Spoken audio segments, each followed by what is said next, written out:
Hello. Hello, hello, hello. I just realized that I can't actually tell how long how long I've been streaming. Oh wait, there. 12 minutes. All right, I'm blind. Sorry. Hello, hello, hello, Chato. Hello, YouTube. Wait, sorry. I need to fix some things. Do, do, do. So I'm trying to make chat actually show up on here. Where is chat? YouTube chat. Wait, oh, there we go. There we go.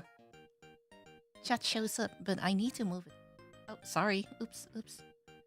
Do, do, do, do.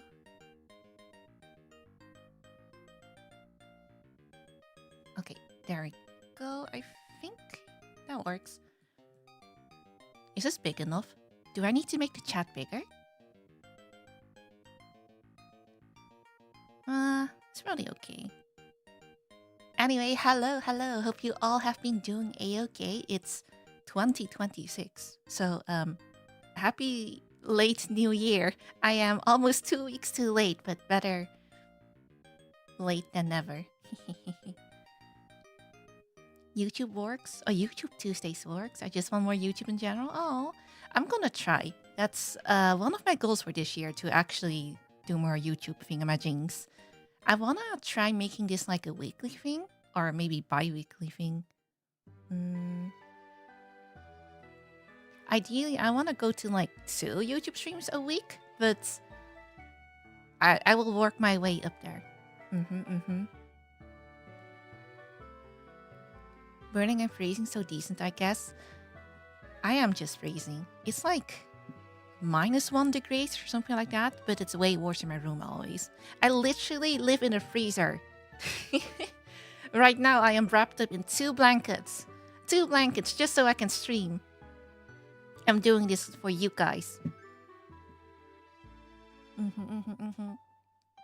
Also, let me see. Is the audio okay, by the way? Audio check. Beep boop, beep boop. It looks okay.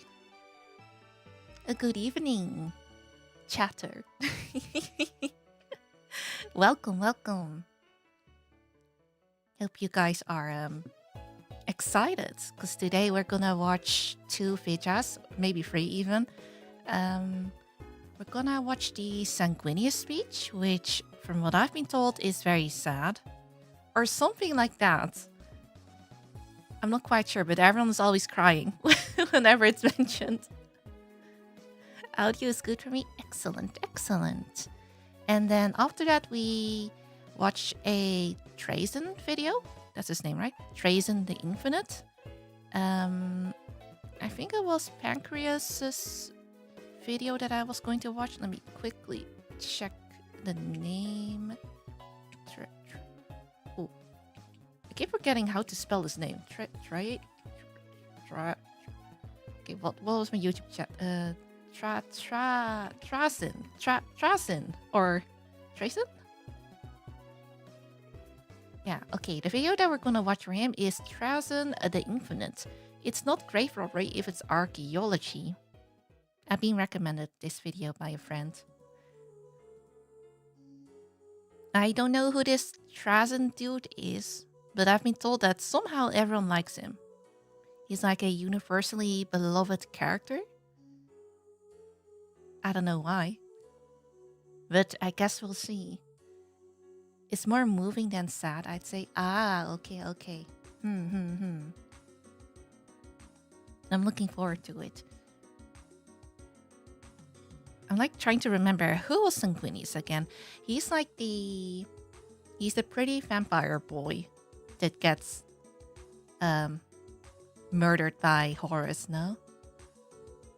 He had blonde hair, red armor. Oh frick, what was the legion called again? His legion? I just call it the Vampire Legion, but they had a proper name. Is it something with blood, maybe? Blood.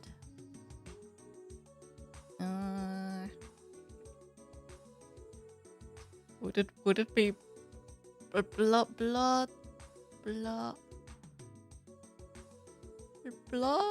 angels, maybe. Blood angels. Okay. Oh, also my potato asked for God to change the latency. So, oops, I did not change the stream latency. I'm sorry. I'm working with a delay.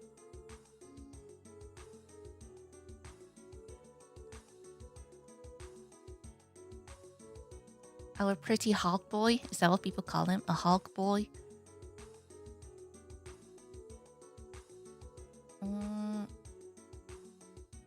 I'm trying to remember, but like after the fella died, his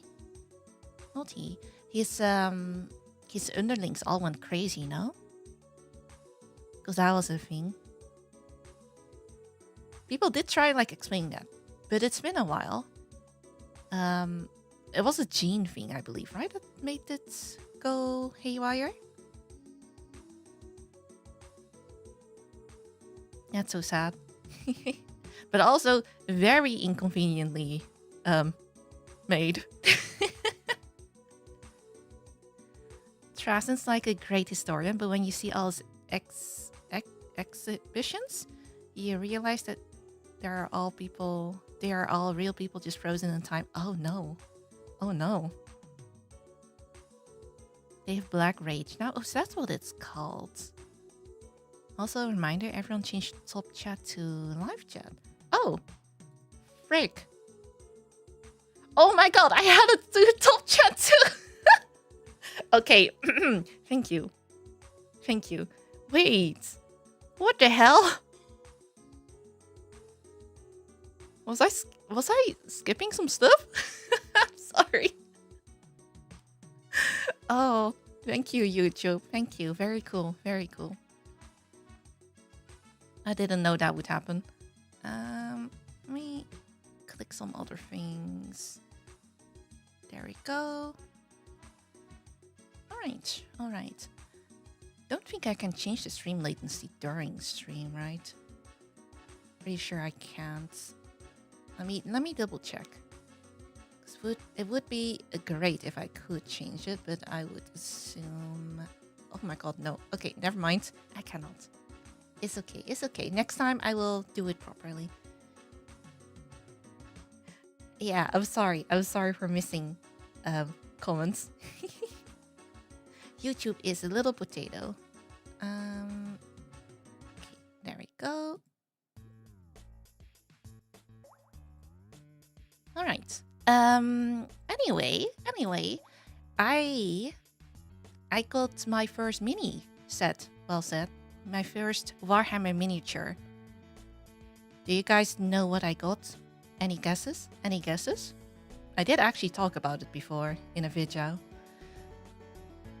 Let me see if I can find a picture of it.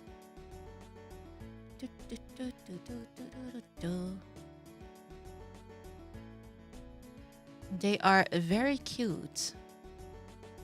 Although my friends do not like it. Let's see. Picture.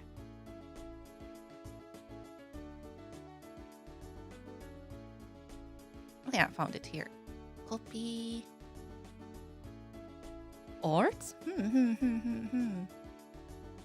Alright, here's a picture.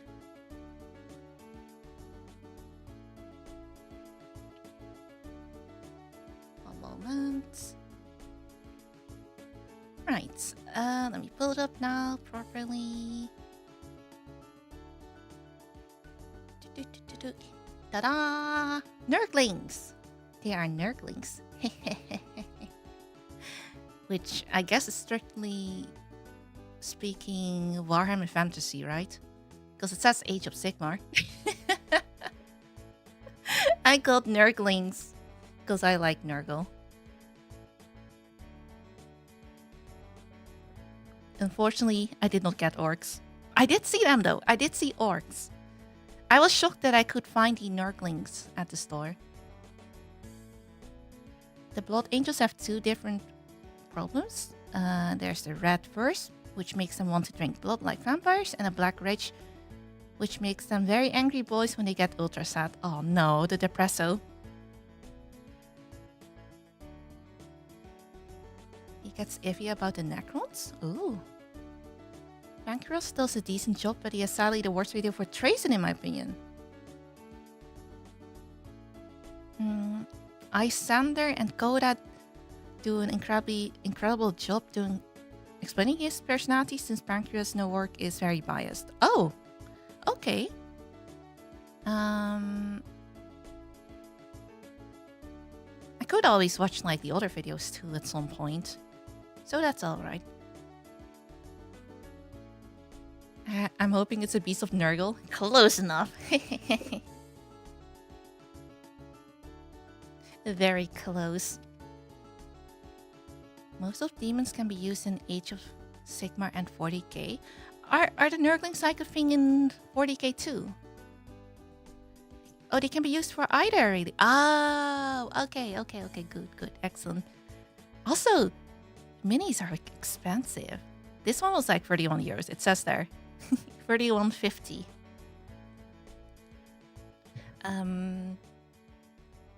And I actually opened the box before. I haven't painted them yet or assembled it, but I was shocked how small one little thingamajig is. One mini is hacking small. I know it says mini. I know they're called minis, but you know, I was expecting them to be at least like, I don't know, one hand ish in length or in height. But no, it's like it's like a little potato.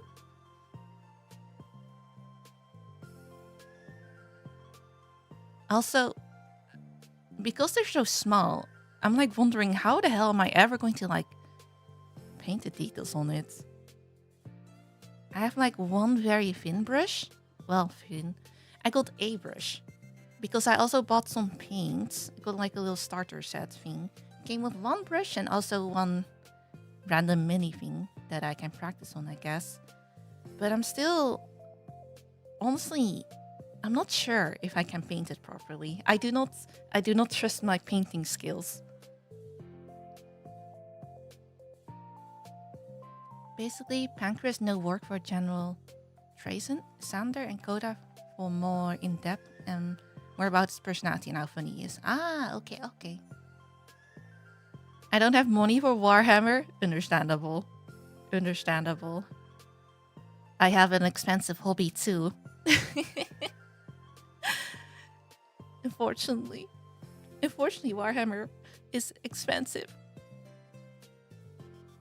But I have money that I need to spend on like VTubing and all that other stuff. Darn streaming. The top tier dude to get 40k lore is the Rememberer? But his videos can be like 1 hour long. Oh, well, I mean, I don't mind long videos.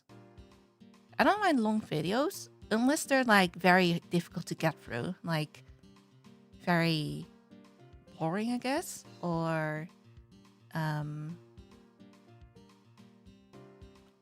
I guess, well, maybe not boring, but like stale, strict, not strict. I don't know how to say it in English, but you guys know what I mean. It's more daunting to think about than how it actually is. You'll see when you get around to painting it. Okay. All minis are tiny like that. It's the only way to make a huge battlefield. True. I don't know. Because of the box, I thought they would. Because of how they are displayed in the thing, I was like, oh, these are big, aren't they? They were not. They were not big. But I do get 3 of them, so that's cute. That's cool. Isn't it a joke? It's called 40k because that's how much you spent. Is that a joke people make? Oh, that's so expensive. 40k? Oh, I did see like some of the big minis. honestly, I don't know if you can even call them minis at that point, that are, one, humongous, and two, really expensive. Like, I don't know what they're called. But like, a friend of mine got like a humongous,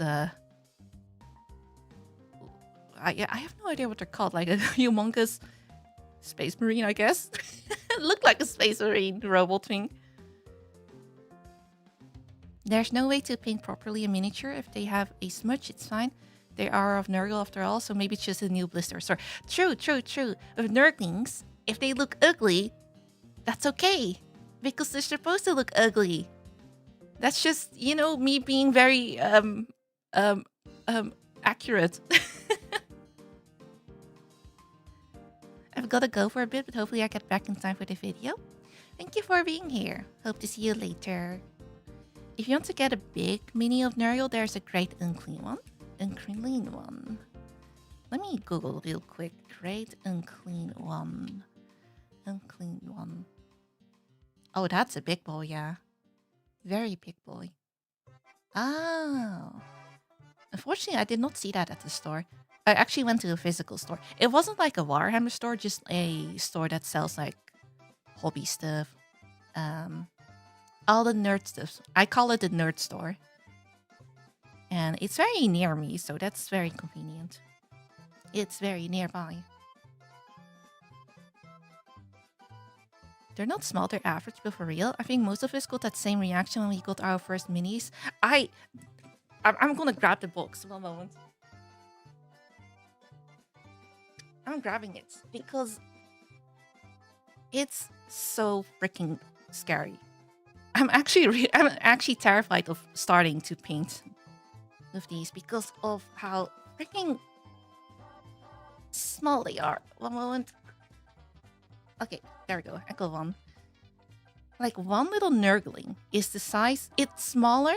It's smaller than a fingernail. How the hell am I supposed to paint that? How the hell am I supposed to paint that? It's, yeah, they're like one fingernail. They're smaller than one fingernail. And there's so many of them. So that's a lot of detailing.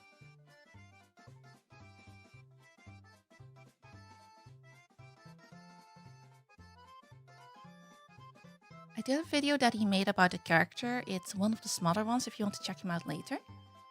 On the painting department, remember the model only needs to look good when looking at it on a table. So don't worry about the small stuff or if it's not accurate. Or if it's not your mini, you are... Oh, yeah, you're right. I mean, yeah, no one is gonna see it, but you know. I know I messed up. And then it will bother me forever. I feel that way about like art too. Like, if something looks off, most people will notice, but I notice. I know I fucked up. Ooh, and it will bother me forever and ever whenever I look at it. And that's why art is pain. With practice, it's skill. Yeah. But I feel like my brush is already like too big. I feel like I need like a brush that's like too hairfing my jeans. Essentially.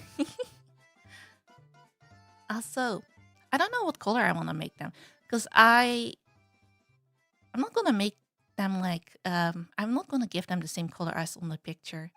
I was thinking of just going for... I guess one of them I'll make stinky green. Because I think that just fits. Like a swamp green. Shrek green, maybe. And then I have like a blue and a red. I was thinking maybe I can just mix those with like white. So I can make like pink or pale blue. Maybe I can just make them pastel colored. I think that would be kind of cute. But not quite sure if that's going to work out. But I guess I'll see. I think colorful Nurglings would be cute.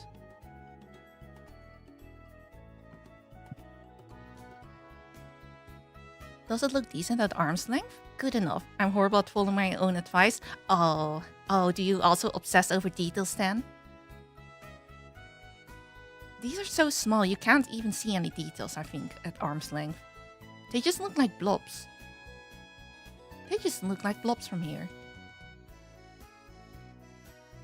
Also,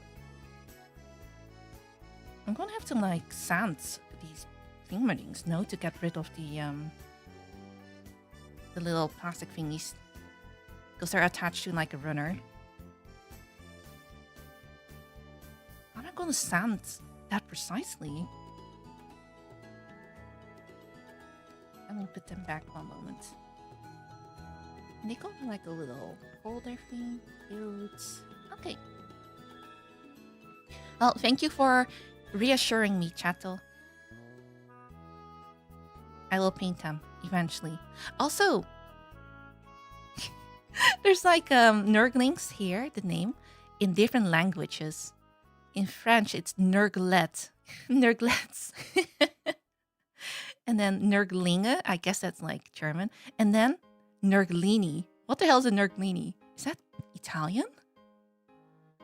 Nurglini. Like tortellini.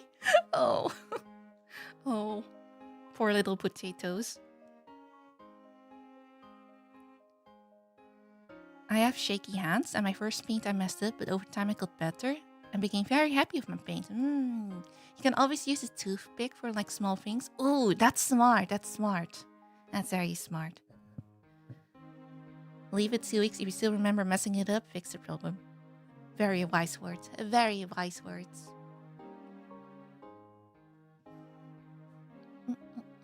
Blood angels. I with dolphins. You don't want a small brush, you want a brush with a super sharp tip. There are a lot of benefits to a large brush, but small brushes are only for small details. Ah, okay. Alright, alright. If you could see some of my models, I have a knight that looks great. It's epic. And then there's Bob the Space Marine Chaplain and his ugly mug that I messed up. And they're best friends. Oh, that's cute. Oh, that's cute. Did you give them lore? Is it just like a generic Space Marine that you call Chaplain? Or is there like an actual character called Chaplain? Nippers, a hobby knife, and a nail file are my favorite tools for removing cleaning parts. I do have like those tools from like Gunpla stuff. So I can do it. But I feel like these nerdlings are so small. I'm worried of damaging it and fucking it up. But it's okay, I guess. It's okay. Also, when it comes to like sharing minis and stuff, we actually have a Discord server where I made like a Warhammer channel. And people share like their minis in there. I like looking at them. People make some really cool stuff. Meanwhile, there's me, just being scared of some nurglings.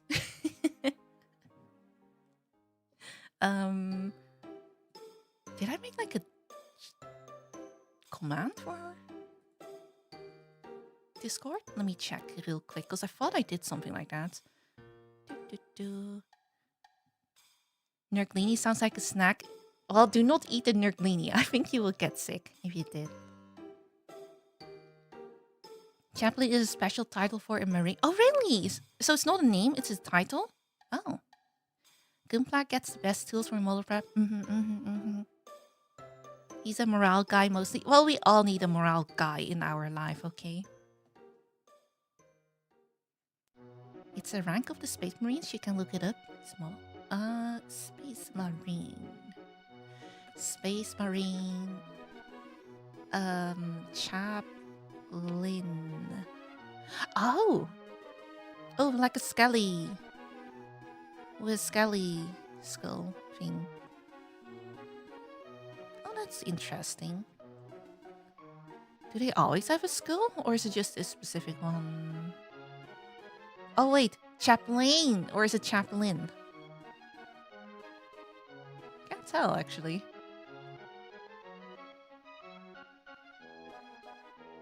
Some of their superfine files are too much. It makes the paint not stick. Otherwise, use Compressed if you have it.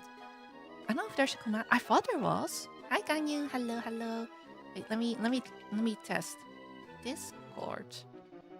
Did that work? Probably not. Okay, I might have forgotten to do it then. Darn. I thought I did. Oh well. Let me see. Where is it? Well, can you like link it in case people want to like maybe share stuff? Let me see. Oh, there was something that I wanted to mention. What was it? It was something Gunpla related.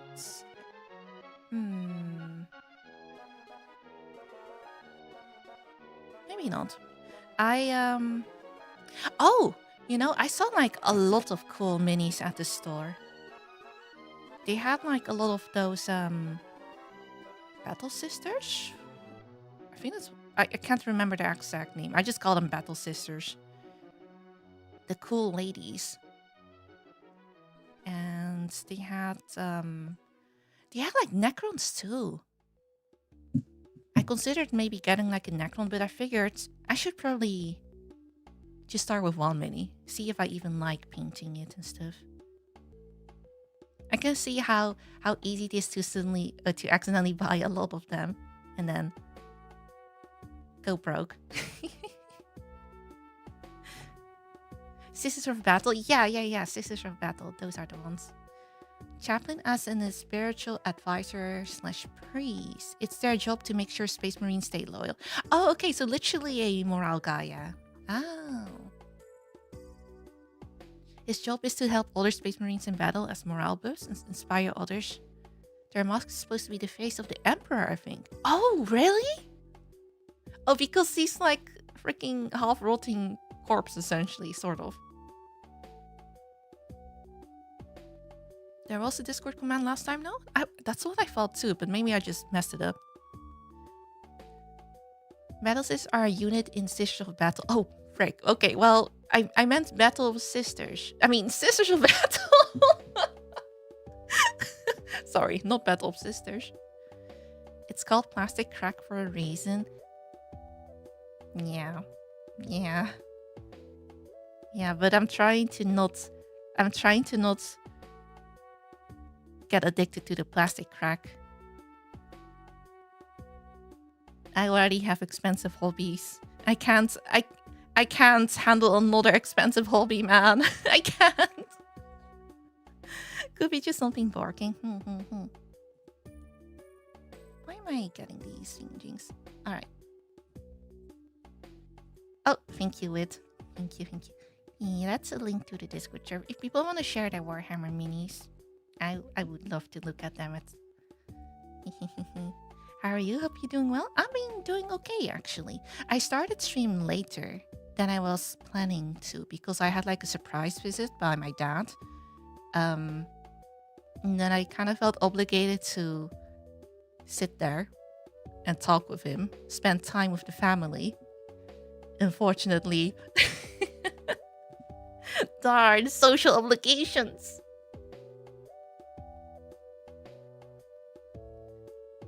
Kill the characters, burn their mutants, purge the unclean. Okay. Is there like... Do the Chaos Space Marines also have like a chaplain? Or are they called something else? 40k is a very expensive hobby if you let it be. Yeah. Someone linked some of the new minis that they were gonna release this year. And they looked very cool. I think they were like Catans that they were linking or showing. Shard of the Nightbringer, maybe. I'm not quite sure if that's one of the new ones, or maybe that's an old one. Anyway, cool minis. I want them. I want them all, but I shouldn't. I really shouldn't. Unskippable cutscene, yes. Okay, don't call your family an unskippable cutscene. That's kind of mean. That's kind of big. Do not call your dad a unskippable cutscene, okay? That's really rude. Use Trazyn, Mr. Steal Your Girl video. Are you gonna watch? I was gonna watch the Pancreas, no Frick, what is it? I'm sorry. Pancreas' video? Yeah, there we go. Pancreas no work. I was like, what was the second part of his name again? I've not actually watched one of his videos before, so I'm not quite sure what to expect, but a friend linked it to me and I was like, okay, all right, I will watch. That's new. Yeah. Also, guys, I have friends. Shockingly. I have friends that are into Warhammer, right? And recently, I told one of my friends that I got a mini for the first time. And they were like, oh my god, what did you get, Cel? And I was like, Nurglings. And I don't know why, guys, but this is the third time that someone went like, what the fuck, Cel? Why?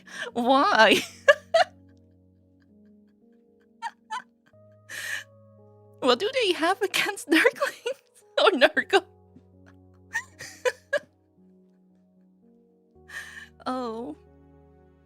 Oh man. Warrior Tears video on him is also goated. Pancreas is also good. Okay. More videos to watch. Yeah. I mean, is it that weird to like the Nurgle? I see people liking Eldar stuff, and Eldars are more fucked up, I think.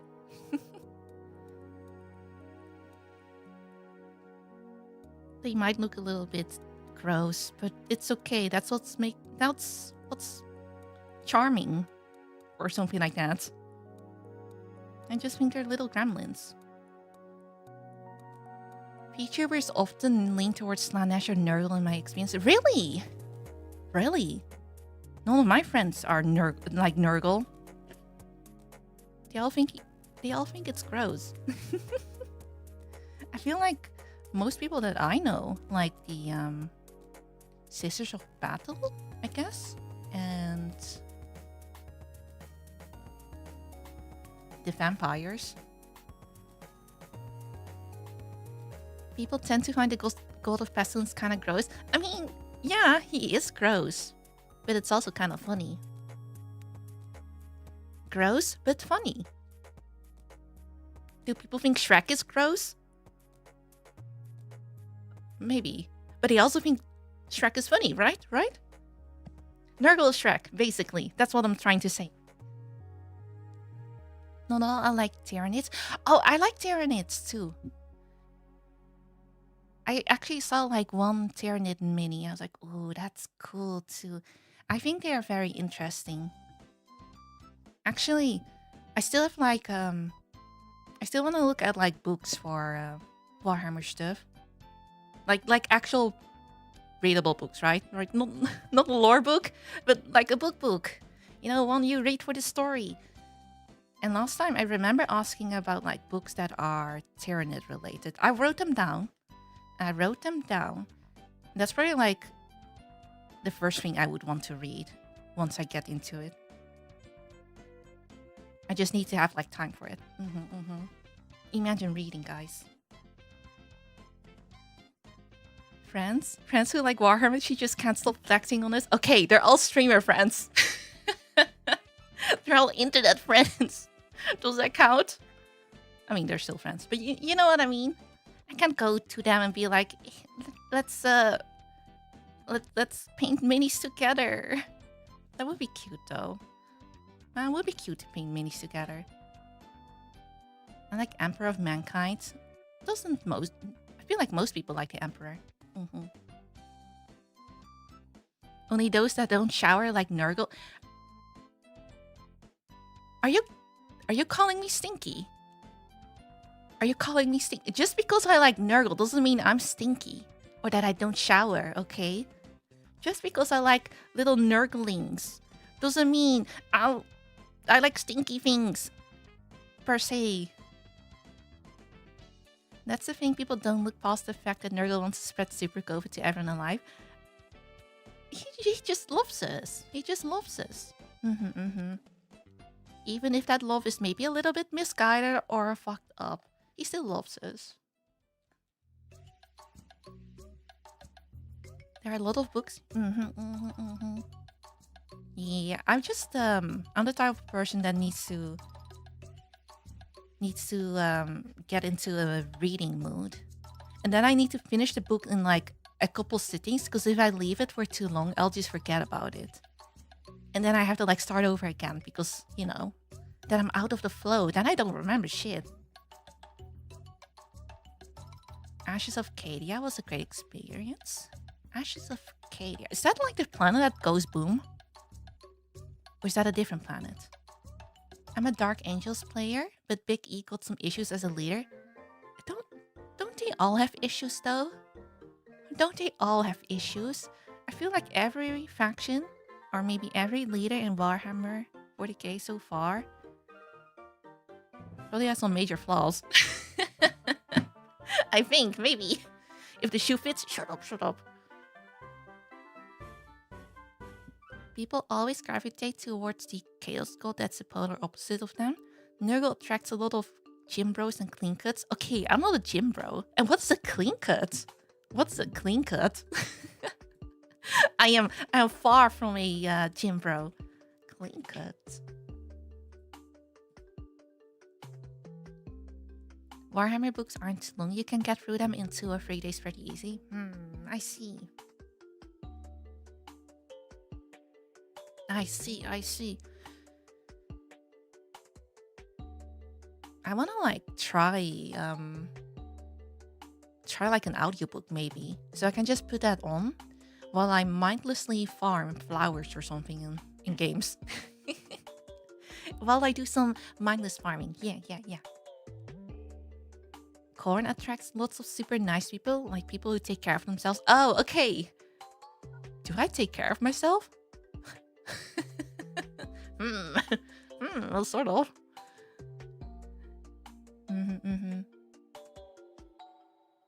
Well, I don't know. The other Chaos Gods just didn't like appeal to me as much. I think like frick, what was that? It's Sinch? Sinch. I think that's how you pronounce it. I think that one is also pretty cool. Corn is just angry, but honor, battle. Imagine taking care of yourself. Imagine doing that. Crazy.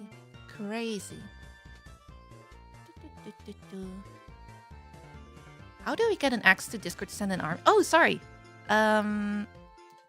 Normally you just have to like say your YouTube name or your Twitch name, whatever. I'm sorry. I was not paying attention. I will give you all access. One moment. And then you can send your minis if you want to. There we go. You guys have access now.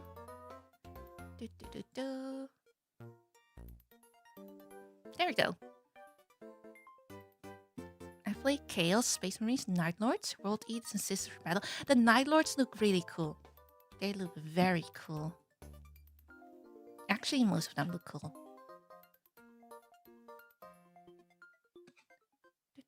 Those are like the bats, right? From what I remember. Or the ones that have like the wings on the helmet? Maybe they were more gargoyle-like than bats. A great book is The Rinth World. It's about the orcs invading a space marine world. Ooh, okay, that sounds interesting. Couldn't verify. No, don't worry. It's all deja vu. All okay. Let me put this away before I forget. One moment.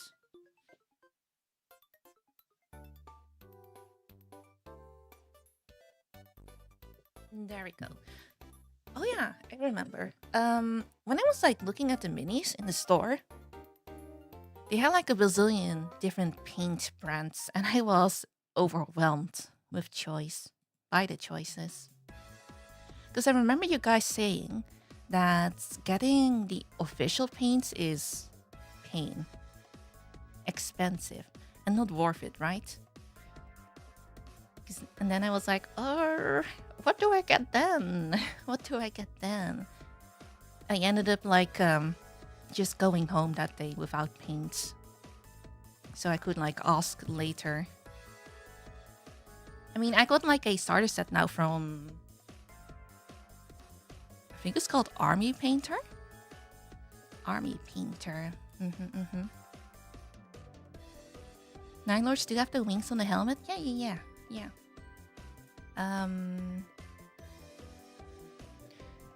Oh, also the paint names are really funny. I think there was one called like Orc. Wait, what was it? Warhammer paint. Something like Orc Slayer, and I was like, damn. Orc Slayer Orange? No, not Orc Slayer. Something big. Do you know much about the Night Lords? Not really. Not really. I only know that they look cool, and weren't they like the sneaky boys? If you paint Night Lords, you need to add the lightning bolts. Is that what makes them fast? If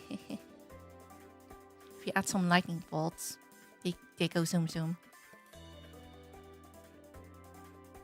Is that a joke? Infinite and the Divine Caiaphas, Cain, and Count's Ghosts are books that I often recommend for beginners. But you can start anywhere you are interested in, really. I'm gonna write that down. One moment. I say write down. I will take a screenshot. Thank you. I'll put that on my list. There we go. Okay. Like how the Primarch is Murder Batman. Oh god, what was the name of the Primarch again?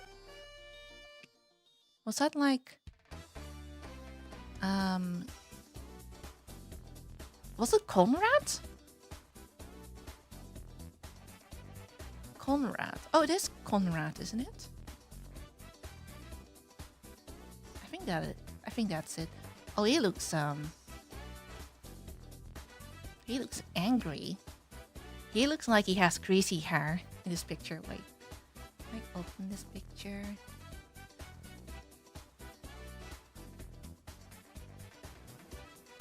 Look, that's some greasy hair, isn't it?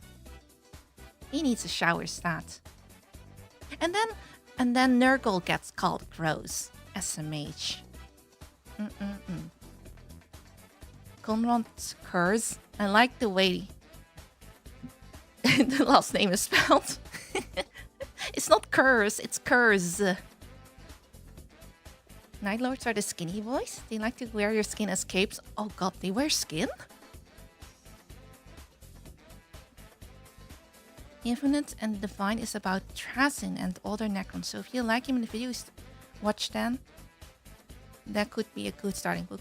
Ooh, alright.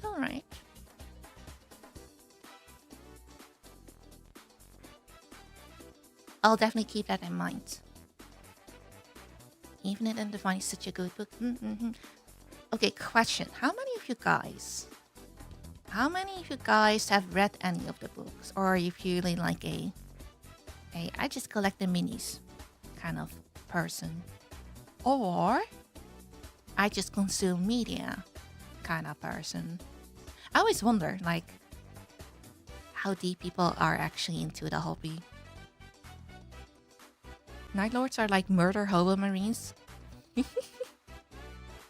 Don't they all kind of murder though? Don't they all kind of murder?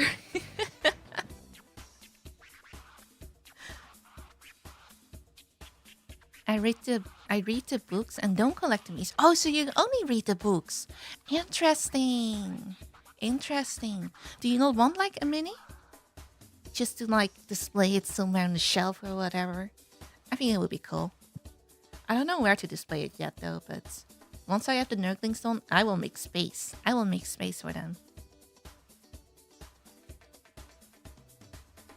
I have read some books and bought a Joy Toy minifigs, and alongside playing Space Marine 2. Ooh, a gamer.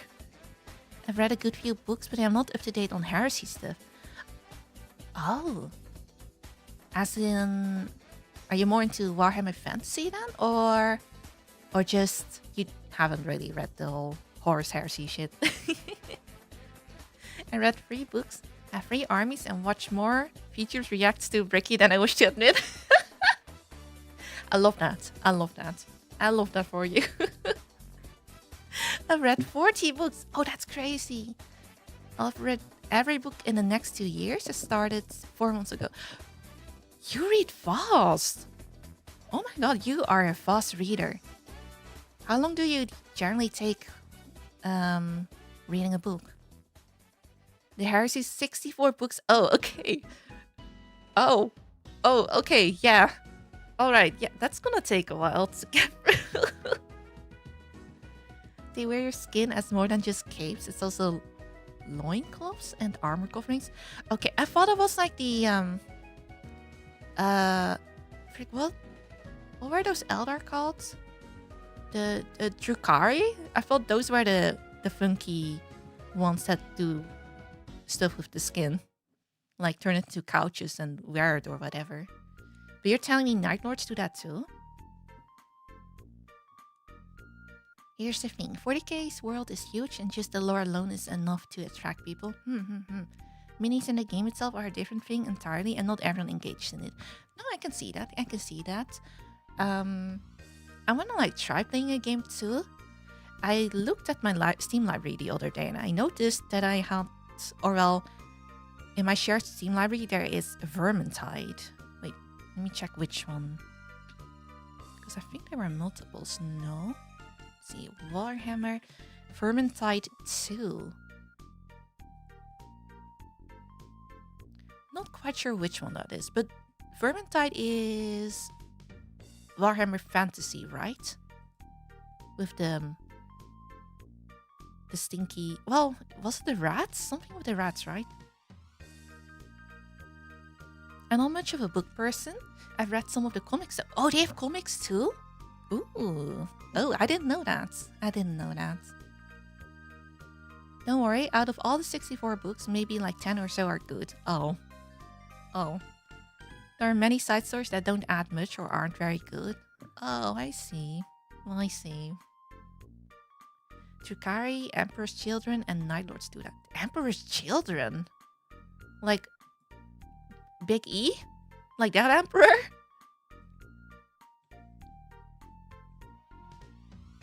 They wear skin? Wait, Emperor's Children.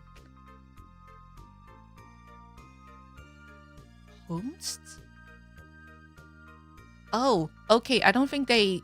Okay, I think the Emperor doesn't Oh, okay. Okay, I think they're not actually aligned with Big E. Okay, never mind. I'll take that back. I'll take that back. I'm taking that back, sorry. I was like, damn. Surely they must like the Emperor then. But no, it's ironic or sarcastic.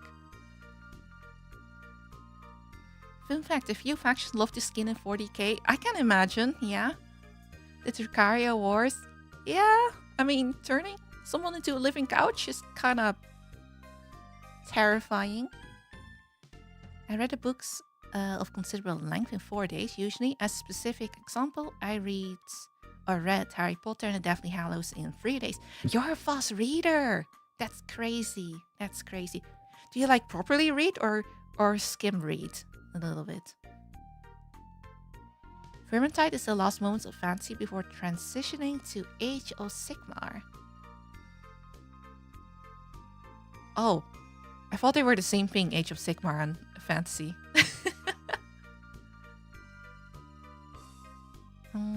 Emperor's Children are the Slanesh Traitor Legion. Traitors. The Third Legion, they went to Chaos and worshipped Slanesh. Oh, okay. Oh. The Third Legion called themselves that for being close to the Emperor, as in, they saved him from an assassination attempt, but they are not legit children of him. However, they like to torture a lot.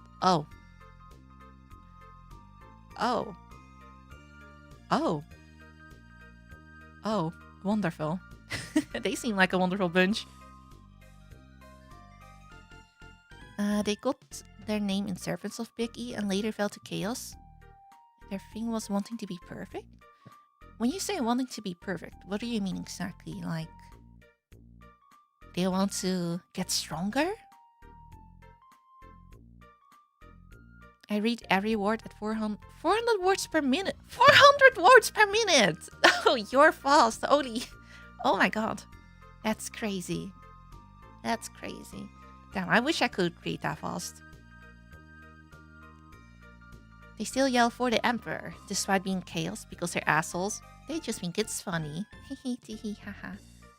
They used to be the pride and joy of the Imperium before going traitor. Oh. So sad. So sad. Reading that fast is hella cool. Dude, if I could read that fast, I would be devouring books, okay? I'm painting some Emperor's children right now. Painting them is so hard, I'm losing my mind. Oh, is it because of all the details? You have to go out of your way to look like a bad guy in 40k. Everyone's pretty bad. Everyone is a bad guy, sort of. Kind of. Kind of. Maybe. My life is reading. I've literally trained my whole life to read this much. So you're telling me, if I ever want to become like you, I just need to train? Oh no, I need to put in effort. The thing with fantasy is that normally it was quite standard. Then Chaos got a competent leader. Then Skaven, the rats, decided to look in. And so the end times happened and the world was doomed. Did the rats take over? Did the rats win? Is that what happened? You tell me humanity lost to some rats? What the hell?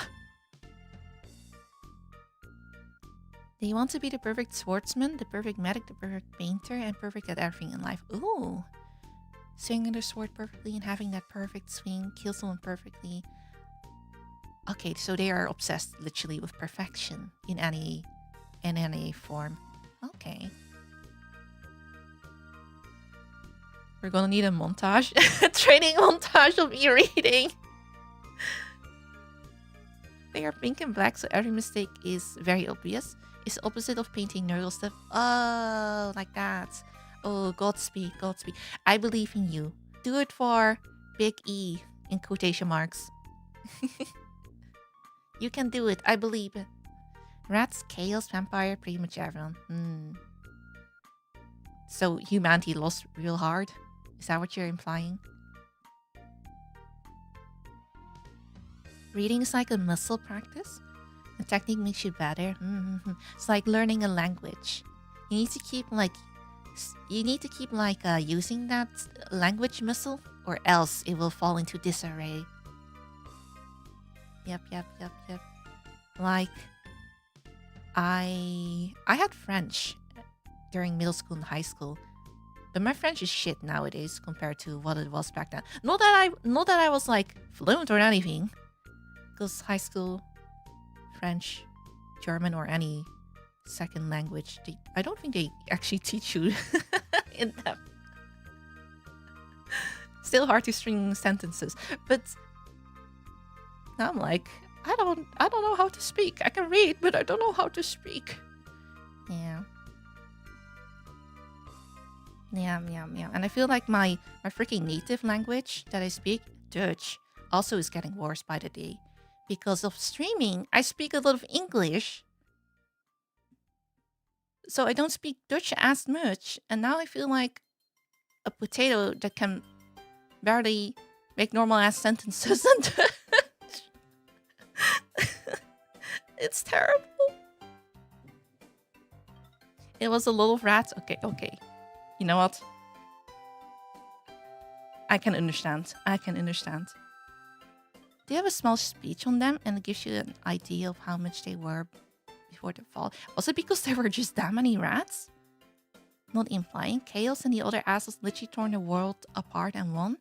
Age of Sigmar's the aftermath of it. Oh, crazy. So does the Age of Sigmar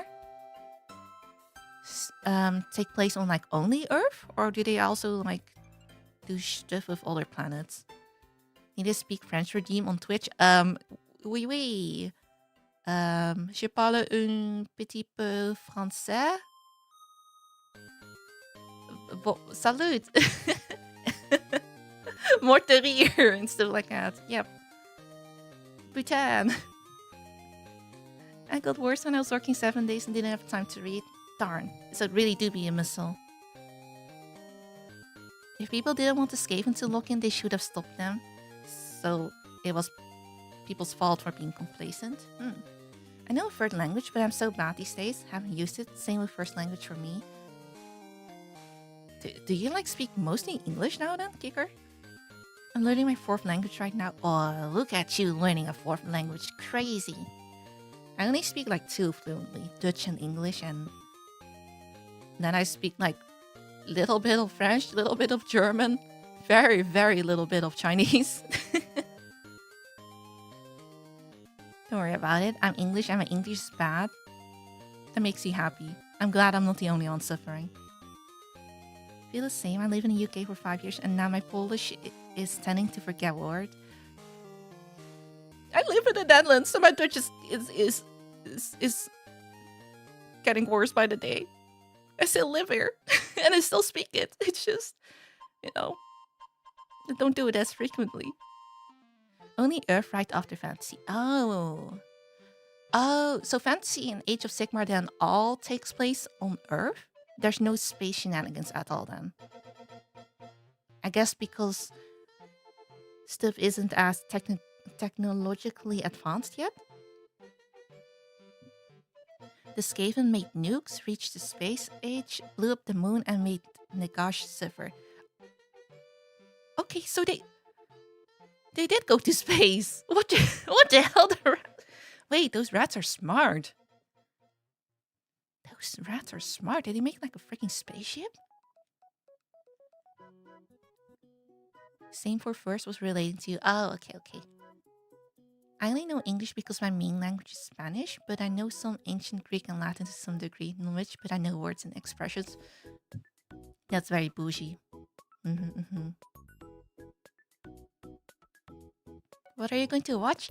I'm going to watch the Sanguinius Speech, and then after that we're gonna watch Trazyn, something like that. The Infinite. It's not stealing if it's archaeology, something like that. Oh my god, I just saw the freaking pictures that you guys posted on the Discord server of like the little armies. That's a lot of armies. I mean, that's a lot of armies. That's a lot of minis. How many units do you need for like one little army? That's a lot. Crazy.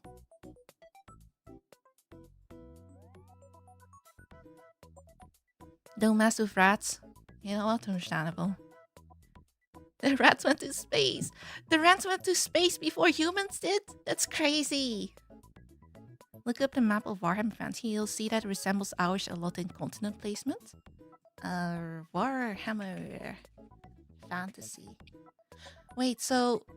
Okay, remind me. Warhammer Fantasy. Is that like a completely different timeline? Universe than Warhammer 40k? Because Warhammer 40k, they actually have like Earth in there, right? Wait, map. Oh, that's literally Earth. That's Earth. Wait, I'm gonna pull it up. One moment. Open image. That is Earth. Oh. That's just Earth.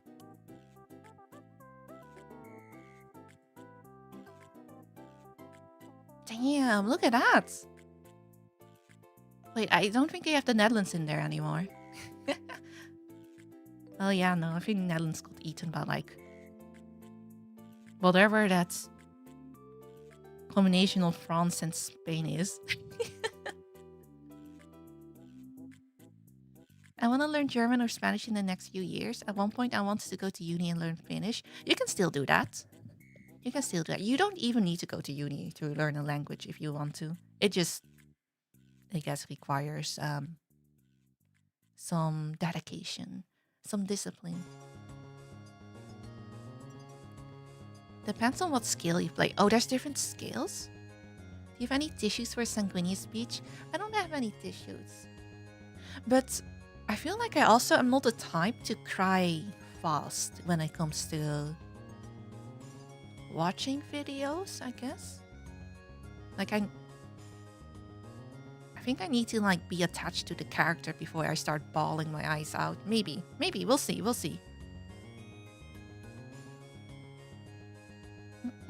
Rats use a weird magic stone called warp stones. They use it to power Gatling guns, flamethrowers, and nukes.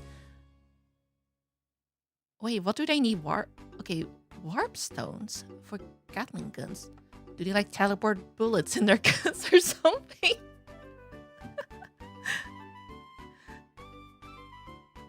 Depends on the point. Less than I own. Depends on army. My Astra Militarum is like 100 guardsmen and 4 tanks. My Custodius is almost 30 minis. 100! Like, the whole ass army. If you were to like battle someone with it, would you use all of those 100? Warhammer Fantasy is a different timeline from 40k. Oh, okay, so it's completely separate thing. Okay. I see. 40k takes place in our timeline. Okay, then I get it. It's original Warhammer before 40k. Which one is more popular, 40k or Warhammer Fantasy or Age of Sigmar? Kill team is only a few units, but full 40k is usually 2,000 point army, which can be a lot depending on faction. Oh. When you say like points, doesn't like every mini have a certain point value assigned to them? Like this small dude is like 1 point. This big dude is 50 points. Is it like that? I don't know anything about how that stuff works. Setting aside, separate settings. Aside from chaos, they have nothing to do with each other. But they do have like some characters or things that also appear in the thingamajigs, right? Because the Nurglings are in Age of Sigmar, but also in 40k, you have been told. Stuff like that.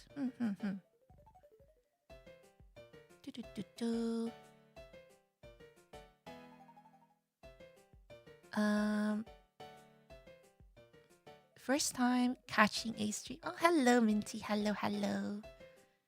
The setting is allergic to being subtle. You got places like Nippon. Wait, Nippon? Oh, I see it! There's Nippon! Oh my god, they got Weep. They got a Weep country in Warhammer Fantasy. Oh, that's crazy. Oh my god. What does the Weep country look like?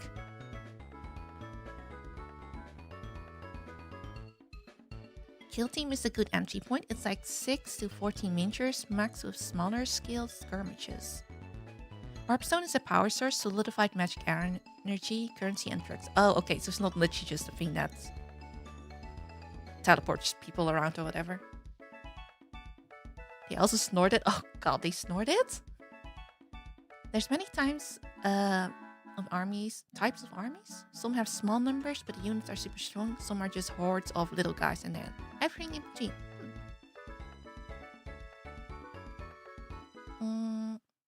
Fun fact about Warpstone: it's literally just chaos energy crystallized into a physical form. Sounds delicious. It's as dangerous as chaos energy to every living thing. You're lucky if it just outright kills you. Oh. What is the worst thing? Eternal suffering? Horde enemies, Tyranids, guard. Orcs can have a lot of units. Elite enemies, Grey Knights, Custodies can be as few as like 20 minis. Okay. Every one has a point cost. Okay, I see. Then I get it. The most recent fantasy faction release was Ka5? Oh, China. And the models look very cool. Oh, I want to see that. Wait. Warhammer 40, not 40k, fantasy. Cafe? They got dragons! Wait, they got dragons? Oh, snap. Wait, they got dragons! Whoa, okay, wait. Behold. Dragon. That is sick. It even got like armor. Oh my god. I like that. I like that. I'm a little sad that like 40k doesn't really have dragons, right? I really need to be like at the fantasy thingamajig for it. Wait, what do normal ass people look like? Minis. Ooh. One Space Marine kit, the Tactical Marines, outsold the combined sales of every fantasy kit combined. Oh, that's crazy. Imagine if all the characters from Game of Thrones were placed into a sci-fi setting instead of a medieval setting. That's the difference between fantasy and 40k. Wow, I see, I see. That's so cool, right? Right? They're ruled by dragons. Really? I want to go there. I want to go there. If you want to check it out, Pancras No Work has a good video about the factions. The Warhammer Fantasy factions. I wanna know more. I wanna know more. I wanna see the weeps. I wanna see all the cool factions. The High Elves, Dark Elves, and Wood Elves have dragons too. Oh, they have dragons too! Okay, but they probably don't look like these dragons. I would assume they are more like Western dragons, because this is definitely more Eastern. 40k is the Void Dragon. Oh, can we really? That's basically a battery at this point, right? The Void Dragon. That one does look cool. But it doesn't really look like a dragon. So, yeah. It's like a fake dragon. Warhammer too realistic for dragons? No. Look at this fella. That dragon right there, she sometimes chooses to be a hot humanoid waifu too. Really? This one? Oh, that's crazy. It's a feature! No, just kidding. In 40k there would be Heldrakes, but there has been some Xenos that are Komodo dragon-like. Oh, interesting. There are wolves that are used as beasts and cavalry by the Space Wolves chapter. Yeah. And they also kinda can turn into space wolves, no? I mean wolves. That's the furry legion. There are no wolves on Fenris? Was that it? I think that's what the planet was called. Fenris. They're Western themed. Nippon don't have models. Ah, frick. Are they just only something that exists in the books? It has a mutagenic effect and not in a fun way. Take radiation from the Chernobyl reactor and apply it 10 times. Then add horror magic on top of that. Oh, okay. I think I'll pause. Wait, are the rats okay eating that then? Or do they just have like some kind of very special body, I guess, that can handle that energy? Also, has Tilea, which is Italia. Ooh. Ooh. Is there like a France? Pancras Warhammer Fantasy intro video is great. He's definitely biased, but admits it, turns it into a bit, and gives gives a respect to the factions he dislikes. I see. Skaven are a faction of paranoid backstabbing rats who all think they are the best thing to ever happen and everybody else is an incompetent loser. Well, I mean, it sounds like they did great, so maybe they're right. Maybe they have a point. With my part of their lore that they hoard gold for the single reason that it makes other race poor. That's kind of funny. Wolfen? Is that what it's called?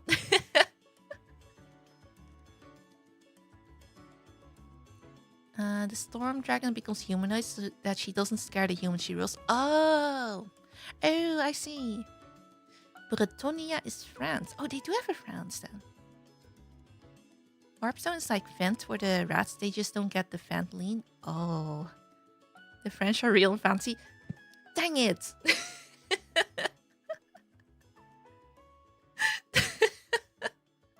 Arthurian French. Oh, Arthurian French though. Okay. Rats do die from Warpstone. It's just they breed super fast. Oh, okay. You know, at least they're enjoying life with their shorter lifespan, I guess. Is basically Camelot just Camelot? And as I'm British, I'm required by law to dislike them. Wait, is that okay? Do you Britons like just dislike France, or is it the Arthurian part that you all dislike? Skaven are affected by warp stones as well, but they are completely insane and love the stuff despite its effects. Okay. Skaven are some things truly special and love the furry rat man. Okay, in Vermintide though, you don't play as the rats, right? You play as people fighting against the rats. Right? Right? Are they just radioactive rats then?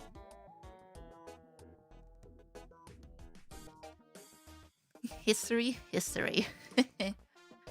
You can't France have historical beef. Ah, you know what? I'm getting flashbacks from history class now. I'm getting flashback. It's like how, I guess, the Netherlands, the Dutch have historical beef with Spain too, and actually loads of other countries. Ooh.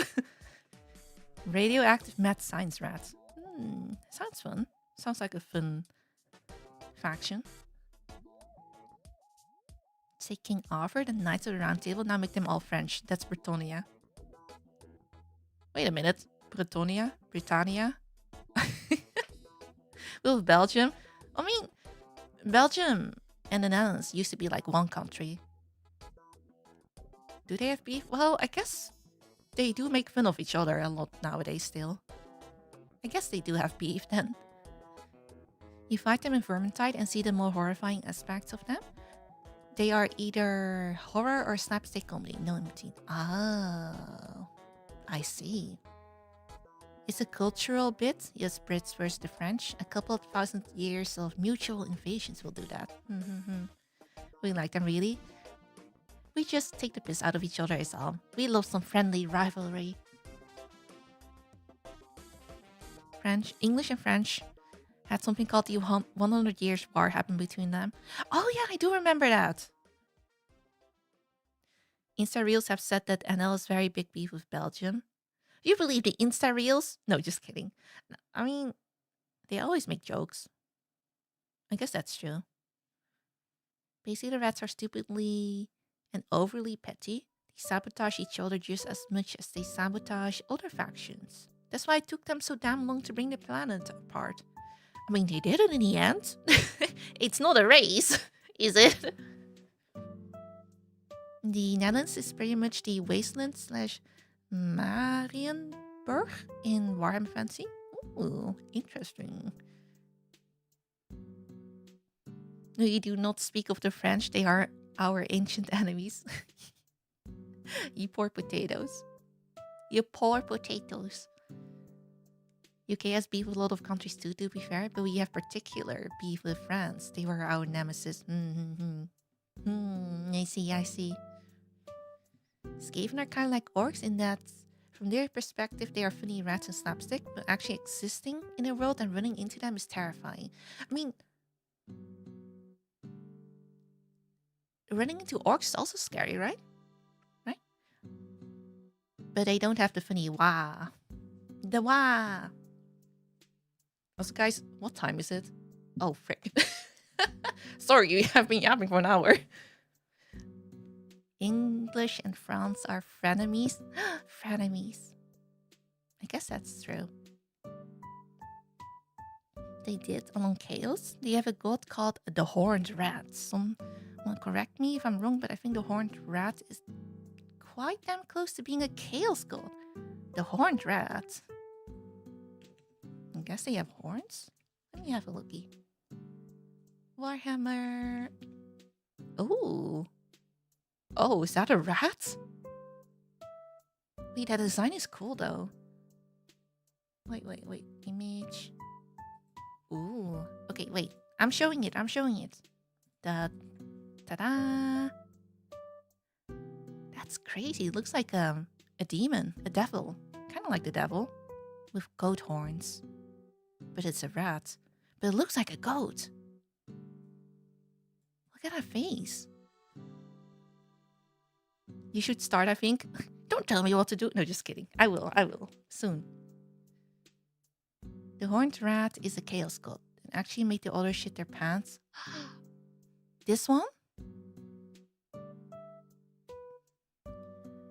The Empire in Warhammer Fantasy is just like the real life Holy Roman Empire. It's just Germany. Oh, okay. Is it a VTuber stream without at least an hour of chatting stream? I guess that's true. And we're just yapping. We're just being chilling. We're just hanging out. Think of England and France like siblings. These days we bicker and snipe at each other, but if anyone starts anything, we both turn on the interloper. They got each other's back. Cute. Very cute. React man. No! That's the Vermin Lord, a demon of the Horned Rat. Oh, so that's not the actual Horned Rat.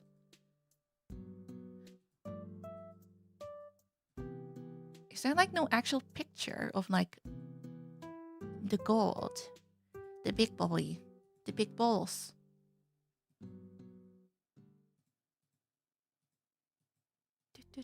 Oh, what is this? What is this? Oh, I think this is not Warhammer. I think that's a Vermin Lord, basically a greater demon of the Horned Rat. Apparently he has one for every Skaven in existence at any given time. Ooh. Physics Scour. Physics Scour looks sick. I'm very jealous of the horns. Okay, let me close these. I'm gonna get distracted by these. I need to close them. Let's see. Most Warhammer gods don't have official art. I've noticed.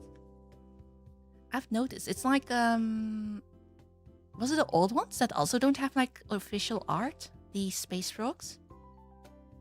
A lot of racers and stuff characters don't have official art.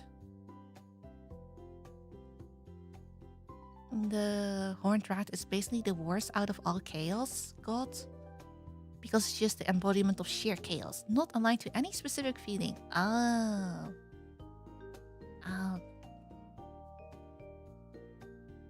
There's not really any canon pictures of gods, as they're more like force of nature. Wait. Does that also mean that the pictures that I've seen of Nurgle aren't canon?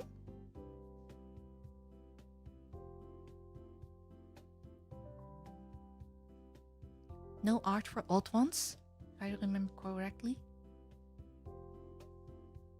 Man, well, it's okay. All I need to know is that they're kind of like space frogs or something like that.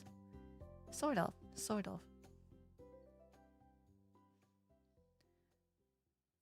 It's just dense. We'll do our best to not overwhelm you. There's so much to learn about. It's okay. I'm used to people lore dumping me. Every game I play, everyone is lore dumping me. That's either a greater demon or fan art.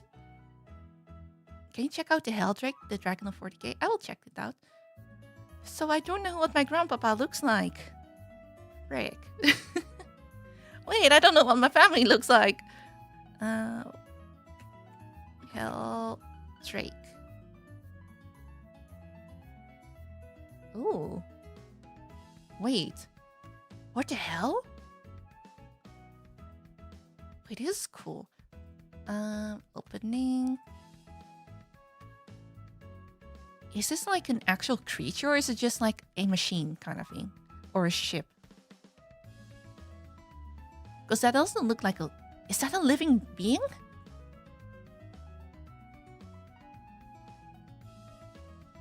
I need to see this in action.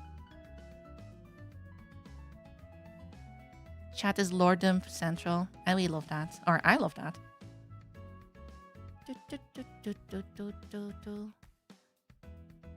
The Horned Rat is a chaos god with no upside. You exist to serve and you get nothing in return for your existence. It's only at his behest. That sounds like a true chaos god. Those pictures you see of Nurgle, Korn, Singe, and Slanesh aren't canon. Not even Slanesh? Oh man. One writer talked about GW not allowing him to explain how chaos or warp works. Oh. Oh, okay. I guess they don't want it to be canon, whatever the explanation is. I think you would like the game Warhammer Rogue Trader. It comes with a dictionary in game. Oh yeah, no, I was interested in that one. It's on my list of maybe games to play. It's both? Oh. So it's like both a ship and a creature? Heldrake is a machine possessed by a demon. Oh. Oh, okay. Oh. Wait, but if it's a machine possessed by a demon, is that technically a living being? No, right? No, right? What the hell? What the hell, Lucas? Thank you for the what the hell is that currency? For the 5 buckaroos. What currency is CHF? Like francs? Thank you. Skaven also have a lot of mutated monsters. Look up an image of the Hellpit Abomination. Hellpit Abomination. That sounds very icky.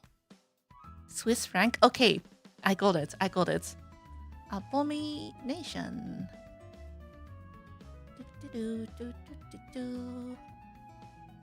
Oh, Hellpits. Ooh, what the hell is that?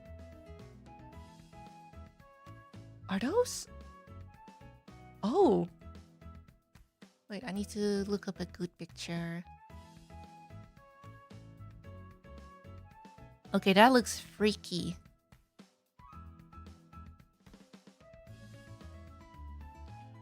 That's like a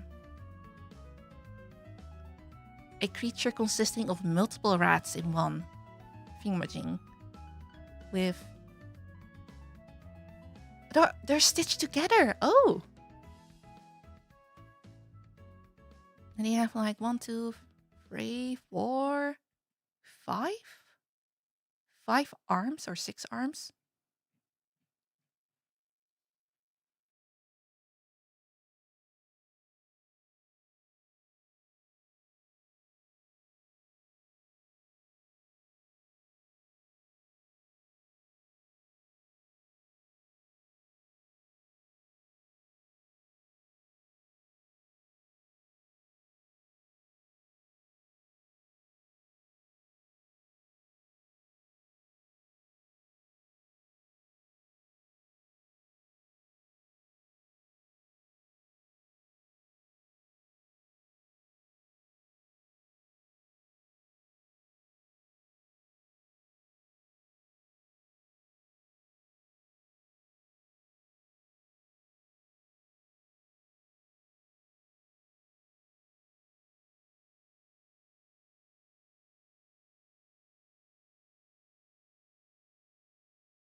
All stitched together and they are alive, sentient, trapped with the others, and they're all in agony.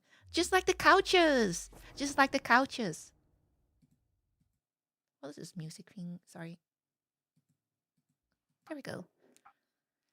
In Total War, if its HP gets low, it has a chance of healing 50% or turning into a bunch of rats who might have been stuffed into its belly.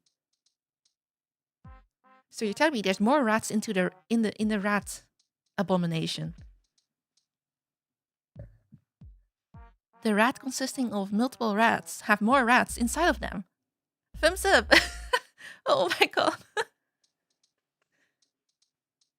Rodney is a joke from Reggie where he calls one that. Oh, okay. Who's Reggie? It's a joke from a Reggie video. He names them Rodney for some reason. Well, I mean, Rodney's a nice name, I guess. You know of the IKEA space elves? The Drukari. Yeah, yeah. It's very hard to not know of them. Rats times. Yes, rat factor too. Let me see. I'm gonna close some things and let me grab the video because I think we should probably watch something. Let's see. The Sanguinius speech is epic voice acting. Echoes of Eternity speech of Sanguinius. Yes, that's the one. All right. Grabbing. It's 8 minutes or 8.40 minutes long. That's not long. The green rocks is Warpstone. Like I said, it does disgusting, horrifying stuff. And the Skaven lore, even as they become mutated by the very funny rocks they crave, they just like the funny candy rocks. Let's see. Okay, it works. Oh, apparently it's not completely. One moment. Why is my chat thing here? Okay. Let me test to see if the YouTube chat works on here. I guess not. One moment. Let me steal it over yonder. Chatting. I should have probably set this up before. One moment. Copying. There we go. And then let me hide this thing here too. Ta-da.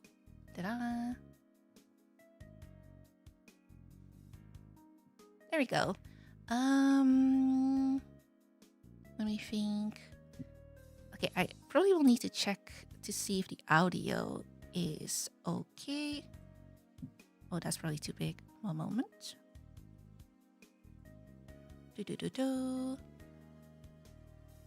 Am I blocking too much? Just a little bit smaller. Good afternoon, Niru. Preparing pre-stream? Gross. Can't believe it. Epicus is very good. They do incredible music too. Ooh, okay. I will have a looky. Skiff for the Skiff throne. I mean, what's a stream without any skiff, right?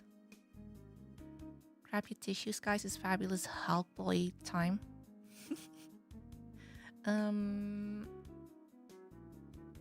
Oh, I need to like. One moment. There we go. We need to do this. One moment. Can you guys let me know if the audio is okay? Audio test. We're gonna do the test. We're gonna check the audio. Oh, flashbang. Testing. Okay, no yapping. Subscribe. Oh, that's loud. I do not want this present. Is this And I want the future that follows, even less. That's sick of voice acting. Is that too quiet or too loud? I think audio-wise it was probably good, right? My phone earphone says it's okay. Seems good. All right. Oh god, my eyes. Okay. All right. Let me posture check real quick. Stretch. And take a sippy. Bit louder. People always say louder.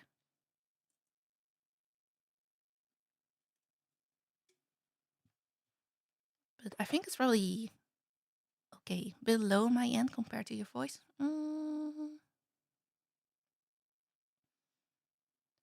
I will increase it a little bit then. Okay, double check. Talk. I do not want this present. Oh, now it's too loud, isn't And it? I want the future that follows even less. Is this too loud now? We stand. It has parts that are a bit quieter in the video. Oh, okay. It could be a tad louder, but otherwise good.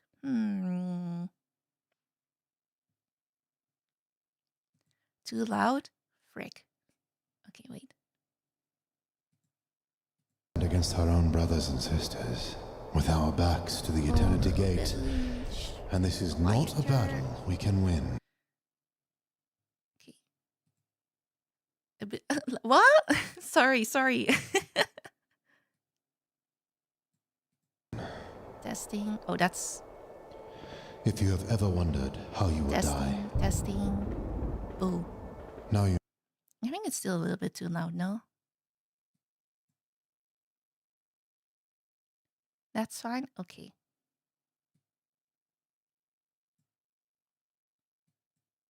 Okay. Then I guess we're just gonna stick with this. People can turn it down or up if they want to, I suppose. I think it's fine. The chat delays help heaps with audio checks. I'm sorry. I forgot to change the stream latency. So the delay is kind of painful, but it's okay. Next time I will actually do it normally. I will do it perfectly. I am back. Welcome back. Just in time. All right. Let me see. Do I need to do an intro? No, I'll do the intro later. After. So we're gonna watch the Sanguinius speech for the very first time. I don't quite know when the speech takes place. Is this like right before he gets murdered, or is he giving this speech while he's dying on the floor? When is the speech happening? Because if it's sad, then surely it's happening at a very pivotal moment.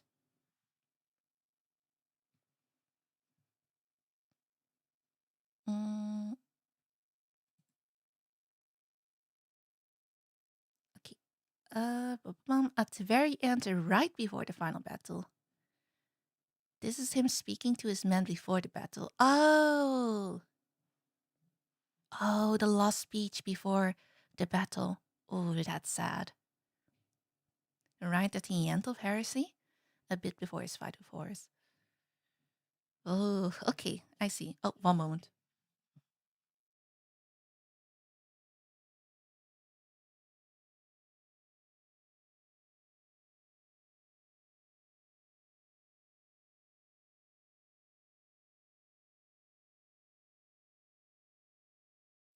Sorry, I am. I have family coming.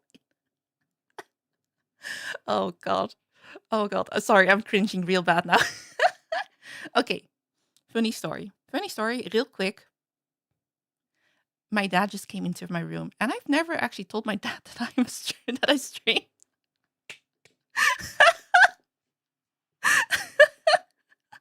So he just went into my room. He's visiting today. He just went into my room. I'm just sitting there with a fucking mic in my face and shit. He's like, "Are you doing something?"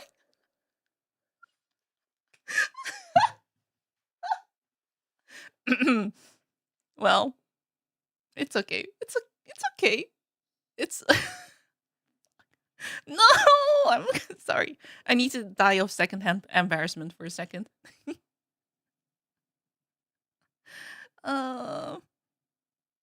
I'm sorry, Sanguinius. I'm sorry. I need to die of cringe. Hide that. No, he's gone already.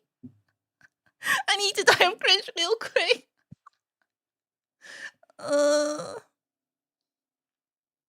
Could be worse. I guess that's true.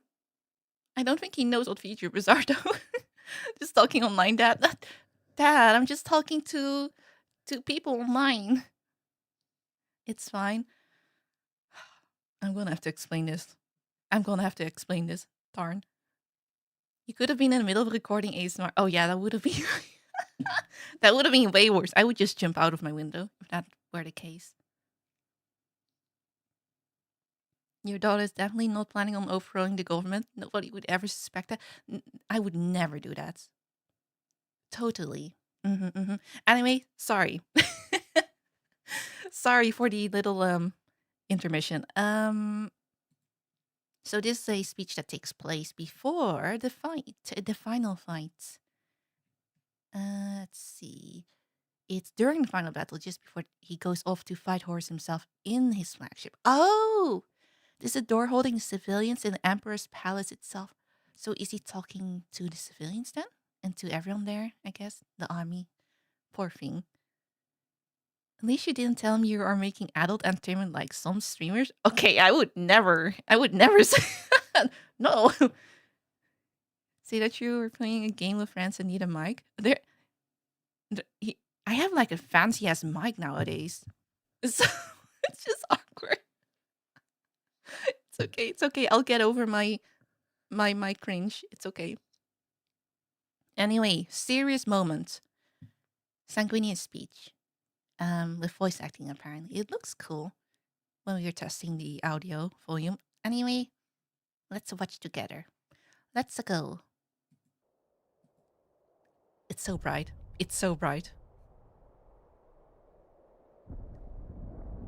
Just a casual flashbang.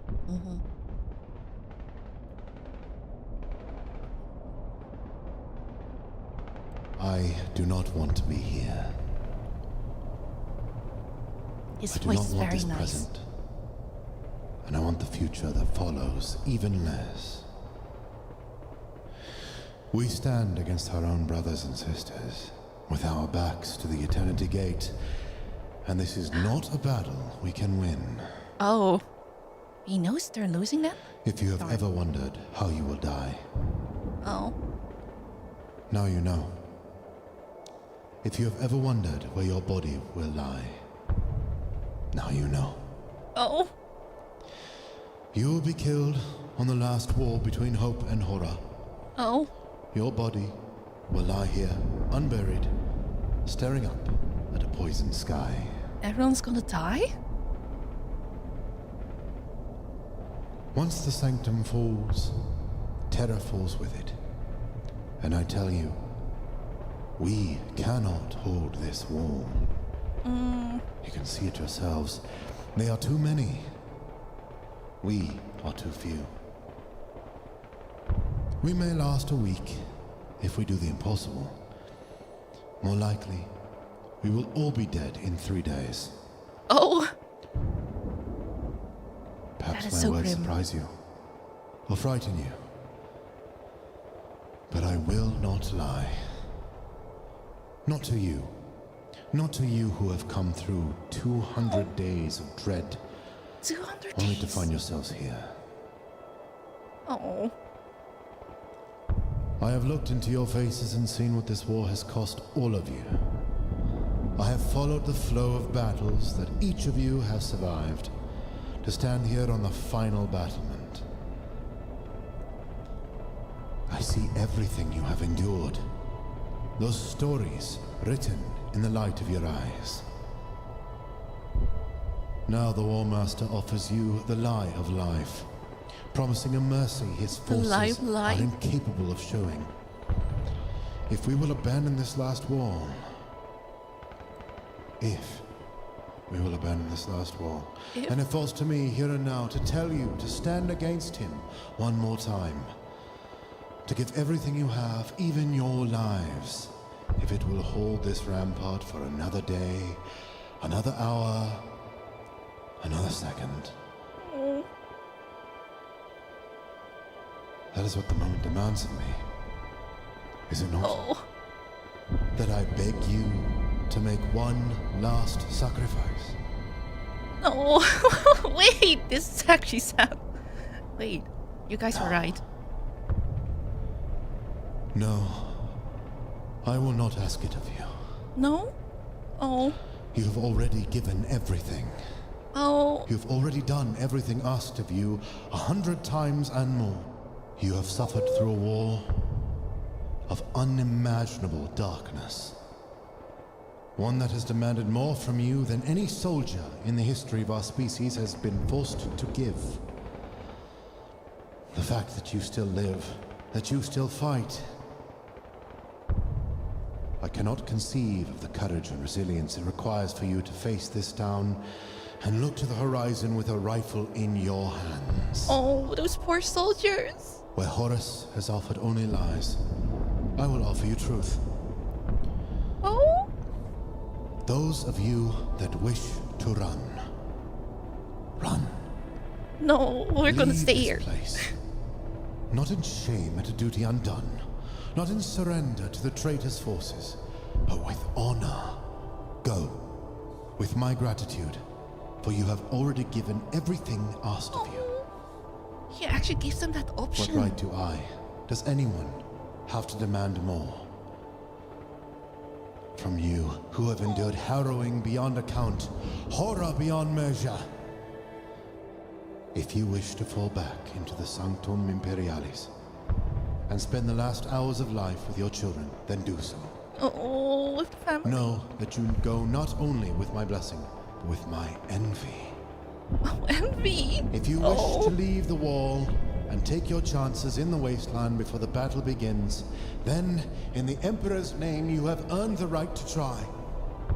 Go swiftly, and carry with you the pride that you have already given a hero's share in a war that none of us wanted, but were forced to fight.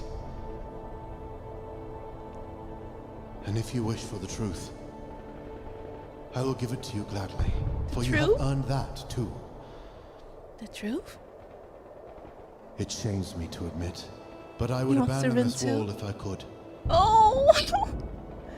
The Primarch in me, the supposed demigod half of my heart, craves life with a ferocity that shames me. If I bowed to that instinct, I would take to the sky and never look back. Oh, really? Oh my god. I am half human, and the human in me demands that I stay. He has a duty, unfortunately. There are legends about me. I hear them whispered among you every day. That I know the moment of my own death. The stories say this gives me courage, that I feel no fear, because I know I cannot yet be slain. Here is the truth of that tale. He is scared? Maybe? That prophesied death is coming. Today, tonight, tomorrow. I know not the when or the how, only that I feel fate's breath on the back of my neck. I do not remain here out of immortality's courage. I remain here because if I am to die, I choose this death. I choose to die with my back to the last door. With his I brothers? choose to give my life to buy another hour, or minute, or even a single second of grace to those who cannot be here fighting with me. Oh, what the I heck? choose to die here because I do not believe I have yet given all I can. Oh. Someone must stand and fight. And if I have but one choice left, I will make it now. I will stand. I will fight. I will hold this wall, knowing that the 13th Legion makes for Terra with all speed. And if they cannot bring salvation, they will bring retribution. Whether I am alone, or whether 100,000 of you are by my side, when the War Master's horde descends upon this wall, they will find me waiting for them with a blade in hand. Oh. Not because I can win, but because it is right. I do not know what delusion grips those out there who were once our brothers and sisters, but I know it is right to oppose them. He's too good for this world. I have spoken enough. You need hear no more of my fears and confessions. All that remains is for me to ask.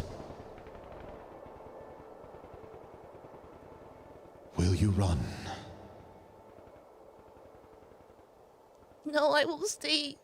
I will stay for you, Mr. Sanguinius. Will you run? No. What the hell? What the? What the? What the hell? Oh, that's messed up. That's messed up. Oh, that was messed up. Oh, did anyone abandon the fight? Did anyone go back to their family? Or did they all stay? That was so sad. No single guardsman ran? Oh, crazy. I mean, not crazy actually, because that speech was very sad. That was really sad. Oh, I mean, I would run into battle too, to my death for him, if I were standing there listening to that speech. What the helly? Oh, no one ran. No one ran. No space marines were there with him. Literally just normal mortal people, like grunts and all, like foot soldiers, normal as people on a battlefield against, I would assume, like space marines, right? Or chaos space marines, or what exactly were the enemy? It was a combination of like space marines, demons, chaos. No one left and shouted proudly that they would not run. Oh, oh, for Sanguinius. I get why you guys like him. Do you want to see what happens next? I can look up the next part. Is there another video on that part? Because I would love to. I would love to see what happens next. Kind of curious. And I would assume it's also sad. Dorn's speech is very him, straight to the point. Then he proceeds to kill the goddamn bloodburst of Corn like a badass. I'm proud of him. That's my boy. That's my boy Sanguinius. Chaos Space Marines and Demons. Oh, that's terrifying. That's terrifying. Imagine just being a normal ass human with a shitty gun, with a shitty rifle, feasting against grotesque monsters. You know you're gonna die. And it's hopeless, kind of. Man. Azaria Kyra's speech is only 2 minutes long, but it's an epic chaos speech if you give it a listen. Is it also like set during this same period? Battle at Eternity Gate by Chapter Master Falrak. Let me see. Sorry, I'm just gonna see if I can find.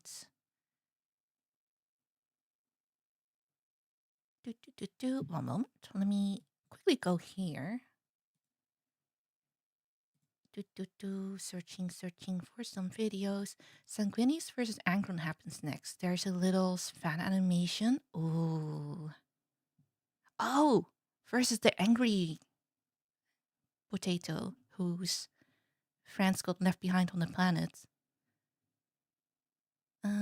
Versus Angron. Is that like a video then? Or like an animation or also a speech? Oh, sorry, I'm clicking the wrong things.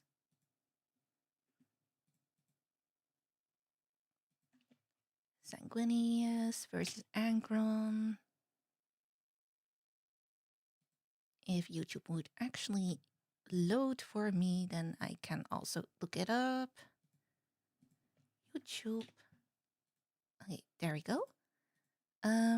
Eternity Gate animatic. Is that the one? Or the voiceover? Oh, the voiceover is 33 minutes. 34 even. Speech and dramatic reading. Which one should I read? Doesn't Sanguinius 1v1 a Titan first? It's an animatic based on the book where the fight occurs. Let me see. Chapter Master Falrak. That's probably the one. Did she see it yet? I just watched the speech. It was really freaking sad. That was really freaking sad. What the hell? They can't do this. They can't do this to me. Look for the one by Chapter Master Falrak. I found it. This is the one. So the Angron fight happens kind of after this. After the Sanguinius speech. After this speech, Sanguinius killed multiple Titan engines, banished Angron and Korn greater demons Kabanda back to the warp without a break. Oh. Okay. Well, we can watch the animatics then, and then we can move on to Trazyn or whatever it's pronounced. Let's see, Eternity Gate animatic. The 33-minute one simply includes the POV of a woman who was gonna run off the wall and hide, but with tears in her eyes decided that she changed her mind and would stay and die on the wall. Oh, that's so sad too. What the hell? What the helly? Same battle as the speech, just towards the end of the fight. Oh, if you love Hawkboy, you should check out the Sanguinius versus Horus in your free time. It's good, but an hour and a half. Okay. Thank you for the suggestion. I will check it out. All right. Well, we're gonna watch this animatic. There's like multiple parts. We're starting with part 1. So, ta-da!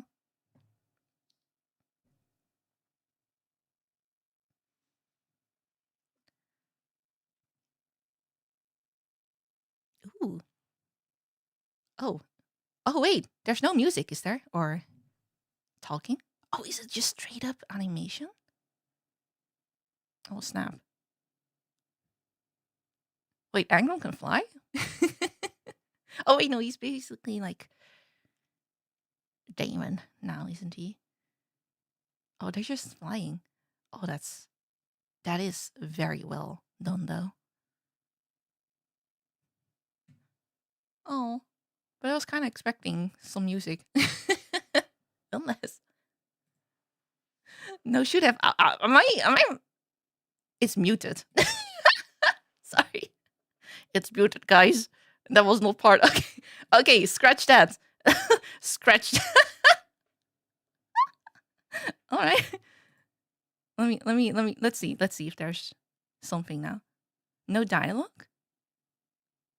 Music. The angel and the Okay, demon there we meet go. in the air.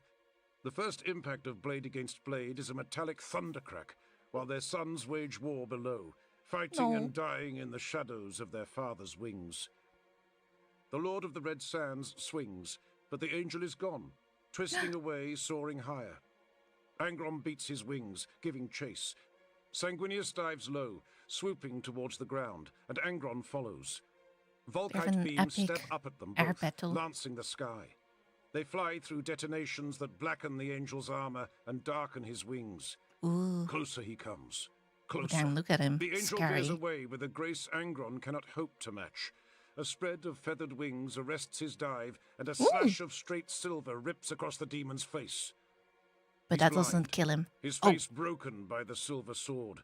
Ooh. His eyes regenerate as he thrashes blindly with his blade. He can see again, dull and dim for another few moments, then with a clarity that defeats the ash and the dust swirling He in got the that air. crazy The regeneration. Lord of the Red Sands tears the angel from the sky, clutching his golden brother in his great claws, bearing Sanguinius down. They fall and fall and fall, and crash through the glaciaic dome of the Martian temple atop the warmonger titan. Oh, there goes the temple. They strike the floor in a roll that would break any mortal bones, their tumbling bodies obliterating the mosaic rendering of the Opus Machina, sacred icon of the Adeptus Mechanicus and the Martian Mechanicum alike. Angron gets a clawed hand around the angel's head. He beats Sanguinius' skull against the floor once, twice, thrice, and cracks web out along the tiles in stone-splitting veins. A fourth time, a fifth. There is weakness then. Oh, wait, was that a gun? There's weakness. He casts gun. he just shoots them. He just shoots him.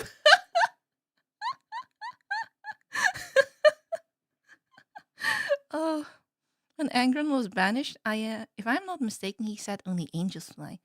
But then he started flying. Demons can be harmed in any way that matters by all but a few weapons. Except for Gundan. Angron was the only one Horus trusted to take Sanguinius down. That's how much he was relying on him. Crazy. And then he lost. When it comes to like, I guess like power levels between the Primarchs, who would be the strongest one? And where would Sanguinius be on that list? Just for reference. He almost gets him right there. I think if Sangi didn't pull his gun, then he'd have died right there. That looked kind of the end for Sanguinius. Is the regeneration thing just a Daemon thing? Or is that a Primarch thing? I cost gun. There's a part 2. I will check that out in a second. I'm out of spells, but not out of options. Daemons, when defeated by most weapons, only go back to the warp. Oh, okay. Angron in pure strength, strongest physically, strongest in combat. I guess physically, I guess.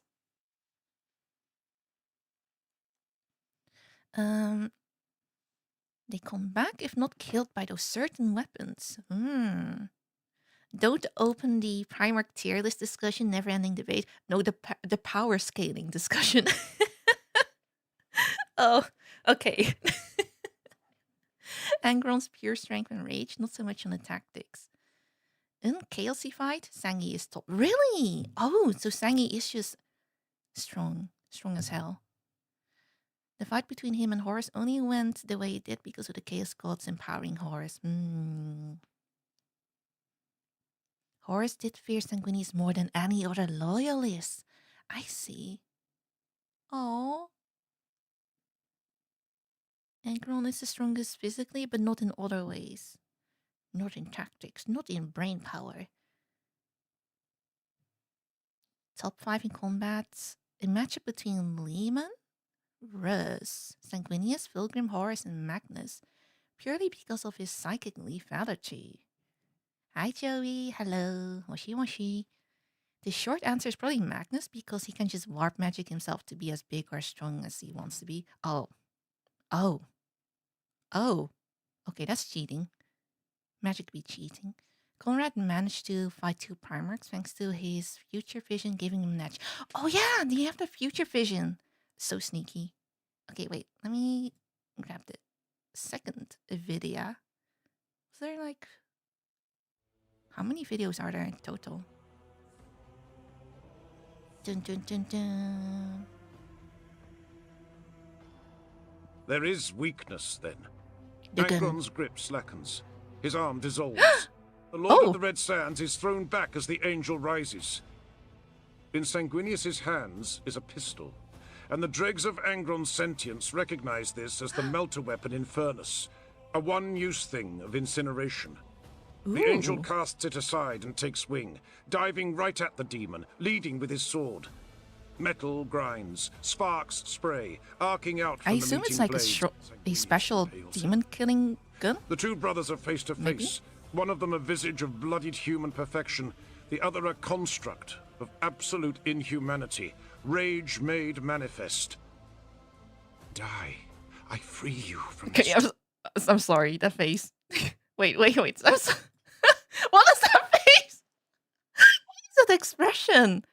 What is that expression? It looks very tender. Oh. It looks so gentle. Maybe like as if he's gonna kiss him on the cheek. Oh. Oh. If there's a Primarch that's strong in every way, though, it's without a doubt Perturabo. Oh, which one is that again? The gun is a special gun that can melt damn near anything. Crazy. Yep. Oh, sorry, Sanguinius. Sorry for ruining it. Die, I free you from this torment. No.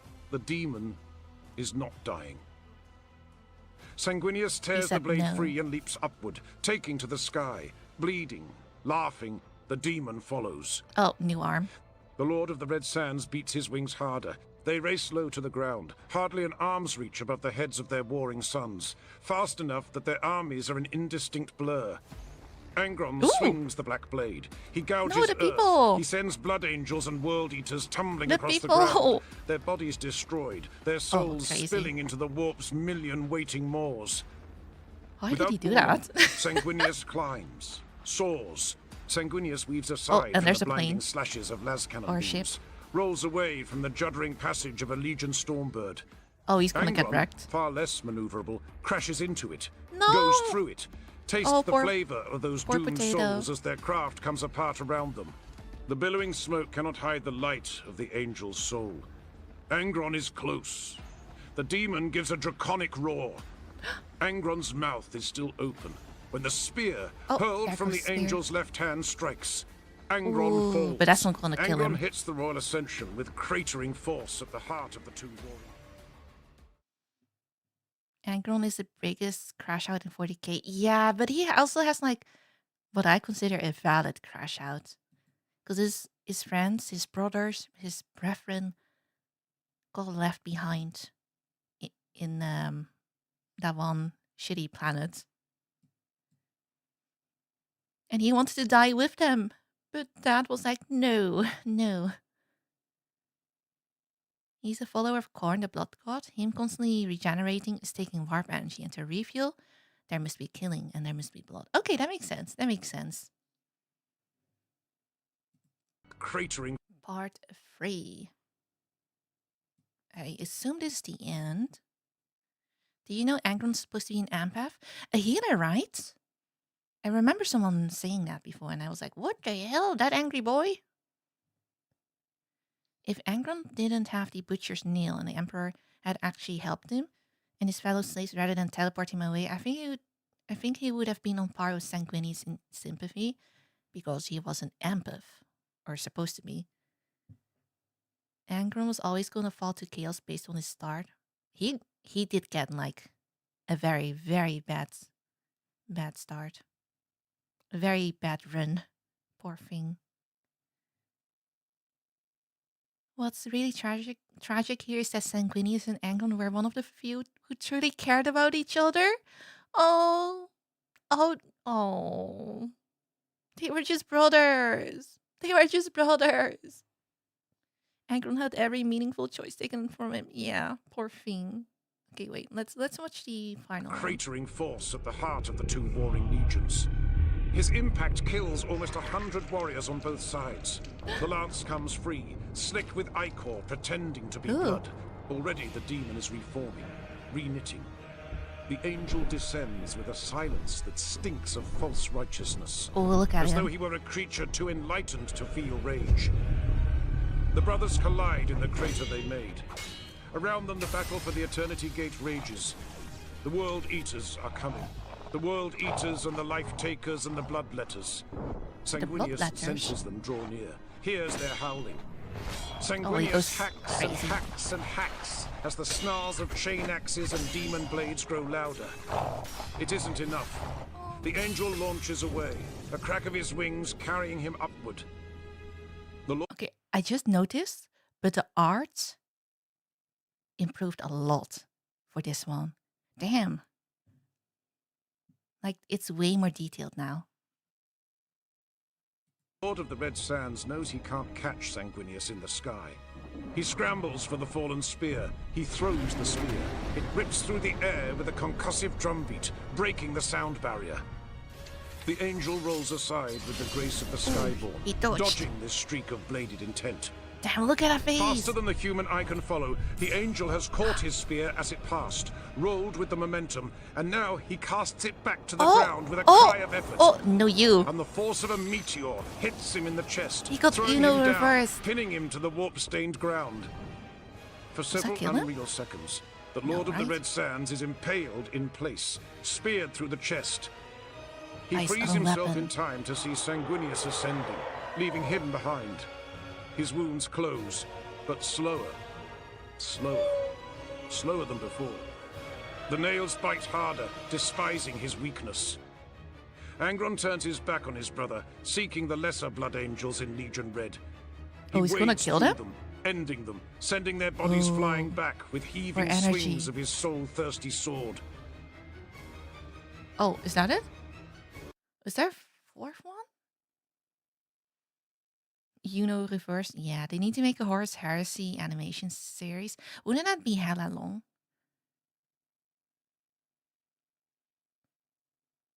Sadly, the animator didn't finish this or got told to stop by GW because the end of the fight was badass. Damn. Damn, it was very cool. Very cool.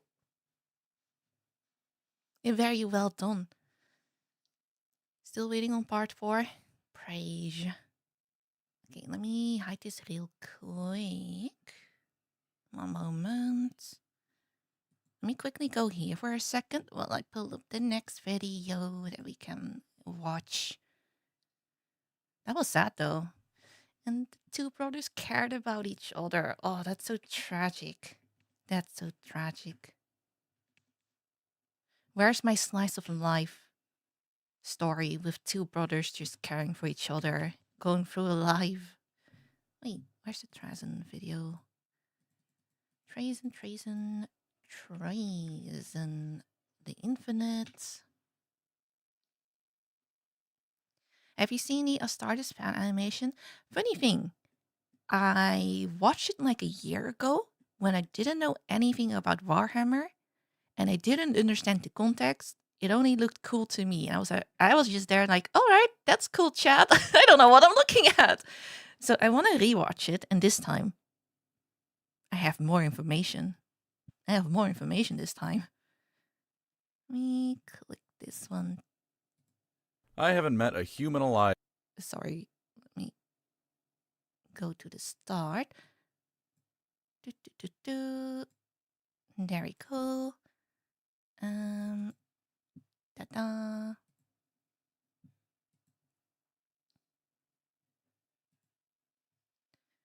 The Trigger Happy James Workshop legal department strikes again. Oh, what Trazyn video are you going to watch? Oh, Pancreas's video. It's not grave robbery if it's archaeology. Thumbs up. The relationship reminds me of Horus and Mortarion, where pre-Horus Heresy, Mortarion never allowed anyone to hug him except for Horus, because he loved him. Oh, that's so sweet and sad. Oh, he just wanted a hug from his brother. Oh. Trazyn's lore is much better knowing the other faction lore. And which faction are we talking about? Which older faction? Because there's the Necrons, which he's a Necron, right? Astartes 2 this year, God's willing. Copium. The Astartes animator, or the one that made the thingamajig, he got hired by GW, right? By the Games Workshop thing. The Infinite and the Divine book with Trazyn and Archon is really good. Yeah, someone mentioned that earlier. That video. I mean, book, sorry. It should be fine. Okay. Let's see. This is a 24-minute video. I mentioned it before, but I don't know anything about Trazyn, except that he's a Necron and everyone loves him. And I do wonder why. But I guess we'll find out today. Right now, even. The people are responsible for the heresy. Oh, 3 people are responsible for the heresy. Erebus, Lorgar, and the Emperor himself. Dang it, Big E. Dang it. There's a trailer for Astartes 2 and it's supposed to come out this year. Oh, exciting. Exciting. He got hired. Siama Peterson got hired and worked on the 40k secret level animation for GW. Ooh. The Pokemon Master. Oh, he's a Pokemon Master? I love that. Okay. All right. Get comfy in your chairs. I will get comfy. There we go. And then we'll watch the Trazyn video together. Let's go. I haven't met a human alive who doesn't like history to some extent. You might say you know plenty of examples of people who don't like history. I'm sorry, is the audio too loud? I forgot. I should have checked beforehand. I think it's okay. But I guarantee you they've had at some point an interest in a movie or book that was in some way historical. Maybe someone swears up and down that they hate history books and documentaries and whatnot, and then they turn around and say their favorite movie is Saving Private Ryan.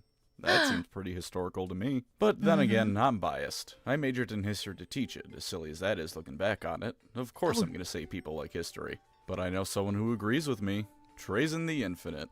Necron nobility, genius, and all-around cool dude, both by the standards of Warhammer 40k and in general, believe it or not. Ooh. You probably all know the basics of him, I'm sure. No, That is to I don't. say, you all probably know what he's famous for, stealing everyone's stuff like his life depended on it. But believe it or not, Really? there's more to a character than the most noteworthy and fan-recognized trait. As it turns out, Trazyn actually has a lot going on for him underneath the hood. He's clever, as all thieves should be, has quite the sense of humor, and even has something that begins to approach kindness and empathy in his own messed up way. So he's a kleptomaniac? He steals everything? Yes. He's gonna steal everything. He's gonna steal your wife, your girlfriend, your family. Oh, better watch out, chat. Better watch out. And since yours truly has finally done the unthinkable and read another 40k book, that of course being The Infinite and the Divine, Oh, that's I'd the book quite you like guys to make mentioned. a video about the fella. Let's see what he's all about, from his many archaeological treasures to the things about him that don't involve blatant thievery. I welcome all Ooh. to a place in my carefully curated collection. Oh. But since I'm talking about a Necron character, I think it's fitting I talk about the sponsor of today's video, Mantis Sleep.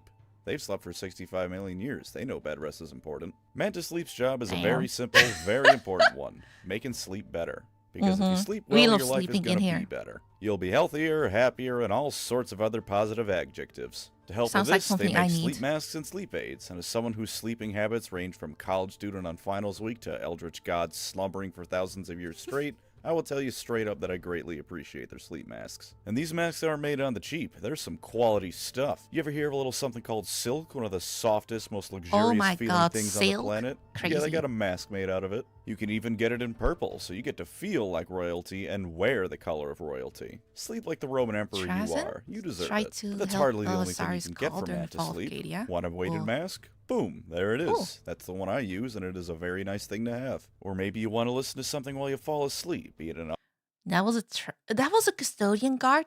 The fella just now. Oh, he's collecting everyone. Oh, that's why he's a Pokemon master. audiobook, some music, YouTube videos. Well, Mantis once again got you covered because they've got a sleeping mask with a built-in Bluetooth system. I enjoy listening to stuff like that while I'm falling asleep, but headphones can be uncomfortable. Well, with Mantis, you can fix both of those problems at the same time. All of them are freely adjustable, The too, character so that there's would no need steal to your girl, lose sleep literally. worrying about it not fitting. And even if sleeping masks Better aren't your watch style, out. Mantis Sleep still got some goodies for you. They've got earplugs, they've got a travel pillow, they've a nap arc for when your manager isn't paying attention to you at work. Everything you could Trazyn thinks possibly everyone need to looks improve your submissive and sleeping archivable. experience, Manta has just for you. And you know what else Manta Sleep has for you? Deals. Using the link in the Deals. Ooh. description and my code, which is helpfully also on screen right now, you can get 10% off your order. That's https:// If people didn't want Trazyn archiving their stuff, they wouldn't be so collectible. using code Pancreas for 10% off your order. Make sure you're resting your best with Manta Sleep. Now, let's talk about Alright. the funny stealing robot. Spoilers for The Infinite and the Divine going forward. I'm not going to spoil every single plot point of the book, but I'm going to be mentioning it somewhat frequently as a point of reference, so don't jump up my ass because I spoiled the book for you. It's been out for years by this point. Go read the damn thing. It's good, I promise. I know it's scary for some of you reading Yeah, Warhammer reading books that don't have is a very Primarch on the scary. cover of them, but trust me, it's worth the read. Trazyn the Infinite's backstory is that of literally every other Necron character to exist. He used to be a Necron tier, the Catan decided the entire species needed to lose the tier part of Necron tier, and then became a mummy Terminator. In his Yep. case, there's some evidence that Trazyn dragged Orican to the Diviner into biotransference himself, which would hint that Trazyn was either a fanatical devotee of the Catan or just a massive douchebag. Of course, Oh. Orkan's memories were probably messed with by the Deceiver, so it's also equally likely that Trazyn had nothing to do with it. During his time as a Necrontyr, he was the chief look at archivist that. of the Necrontyr, whose job was to oversee the mummification of Necron nobility. A rather high-status job, if I say so myself. He was also already the historian we know him as today, although with not quite as large a gallery as he would come to have. Since Necron lore goes in the direction it does, it's safe to assume that he fought in the war in heaven against the Old Ones, Eldar. Okay, basically he's a nerd, but a history nerd. He loves archiving everything. Trazyn is not only scary, he's also very smart, terrifying. Trazyn, as of right now, lures gently attempting to figure out how he can steal the Emperor himself on the Golden Throne. how are they going to do that? Wait, I love that. That's so silly. Krork, and all those colorful background lore blurs that GW will never flesh out. Then he goes to take a nap and is set to wake up 65 million years in the future. Although for Trazyn, his sleep wasn't to last quite as long as that. He only slept for 64,990,000 years, Ooh. waking up 10,000 years before most of the other Necrons. And since even Then after he has all a this jump time start he to was steal. still the Archivist, he set about doing what he does best, which is to say Archiving. robbing all sorts of peoples of their belongings. Minor xenospecies we don't know anything about, humans, other Necrons, anything you can think of, Other Trazyn probably Necrons has too? something from its civilization in his planet-sized museum of solemnness. To his credit, not all of these are from civilizations that are still around. There's plenty of planets from still existing empires such as the Imperium that are long gone from memory in all ways except for as an exhibit from Trazyn's archives. Call it grave robbing if you really want to, but I'm willing to give Trazyn the benefit of the doubt on this. These civilizations would have come and gone to the ignorance of everyone around them for all time had he not taken something from them. For a good amount of his acquisitions, I'm willing to say he's doing proper archaeology, not just grave robbing. That being said, a good amount of the time he is just grave robbing. Or stealing and kidnapping, because when you want to get the most accurate depiction of a time period, you have to do some dirty work. And thus we get to what he was That doing makes when he sense to woke me. up during the Horus Heresy and the immediate aftermath of it. Stealing Imperials. During the Horus Heresy, he was just stealing people? during this big ass war, he decided that now is the time. I mean, actually, yeah, they're kind of busy with things, so they're probably not like protecting their valuable stuff and historical thingamajings properly. I would assume. Ain't nobody got time for that. Necrons are immortal, so this is Trazyn's little project for Etern to keep him sane. Yeah, I mean, what else are you gonna do when you live forever and ever and ever? No, he could have also gone like the Drukari way and just got so bored of everything that he started pushing. Well, maybe because you guys, I saw someone mention that he like keeps 3 people in a little endless fight.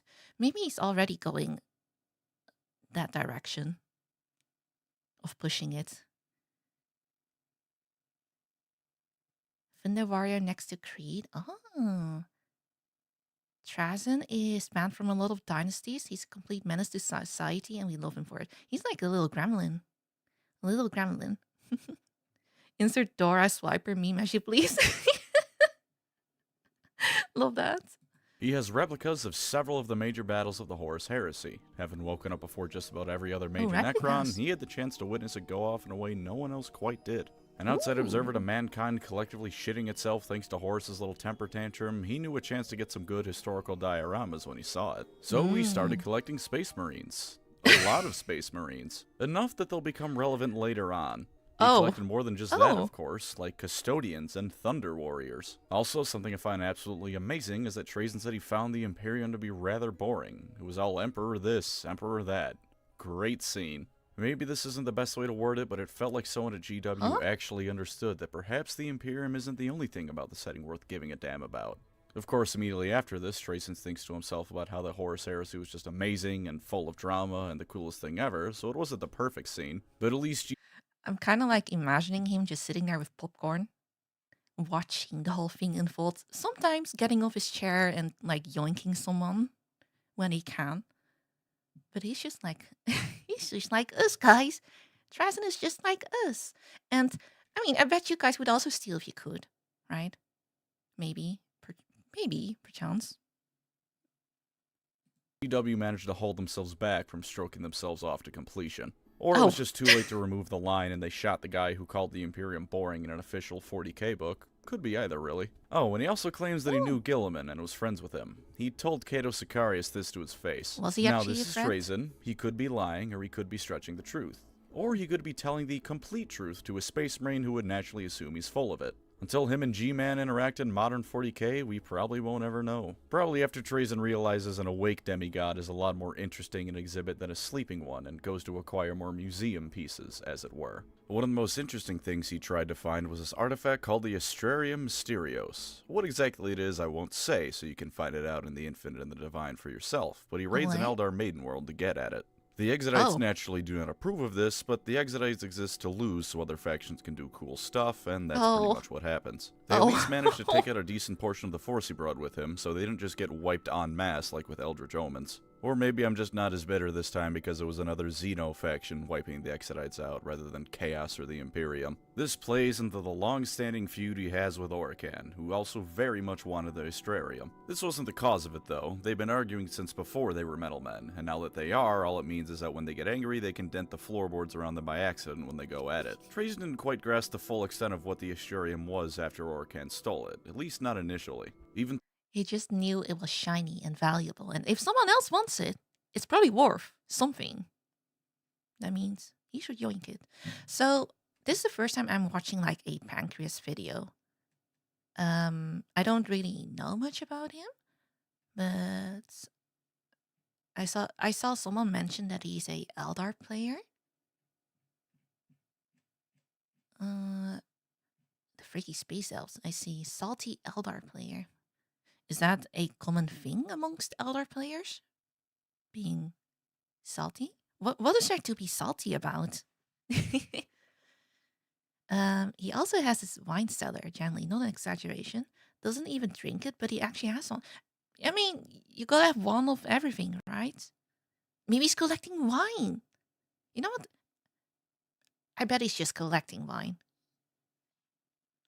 Two angry men arguing for literally thousands of years. Oh. I wonder that is not exactly. He doesn't need a good reason. He loves elves. He really likes Eldar.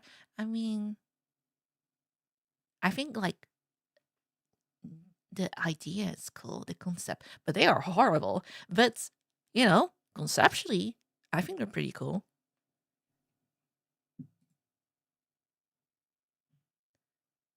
Eldars do get bullied by GW, so I kind of get. Oh, really? Oh.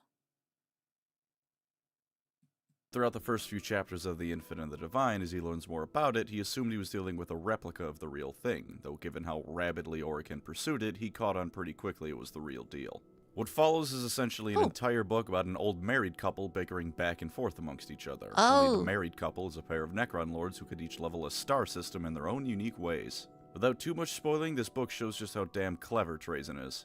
Orican, for those who don't know, is a master time traveler, and this is relevant for two examples of Trazyn's brilliance. For one, upon learning that Orican was time traveling, he immediately took steps to counteract the problem. He listened to one of his underlings' advice on how to counteract the issue, and proceeded to take care of things in a way that was most fitting for Trazyn. Which is to say, he stole from the horde of another dynasty whose members were still entirely asleep. Hey, I said sometimes he's not just robbing people. Memes are born for a reason, and in Trazyn's case, the meme about him being a dirty thief is a lot more representative of himself as a character than the Krieg shovel meme. But the other way that Trazyn shows his brilliance is that even before he was able to counteract Orican directly, he kept outwitting him even as he traveled back in time. The incident where all this happens was... How is a time traveler losing to someone that doesn't travel in time? You should know what happens, right? How do you do that? How did he outsmart him? Eldari almost always lose every time you see them in media. Darn. How could they?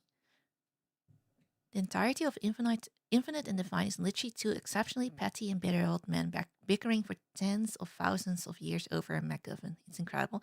That does sound very entertaining, not gonna lie.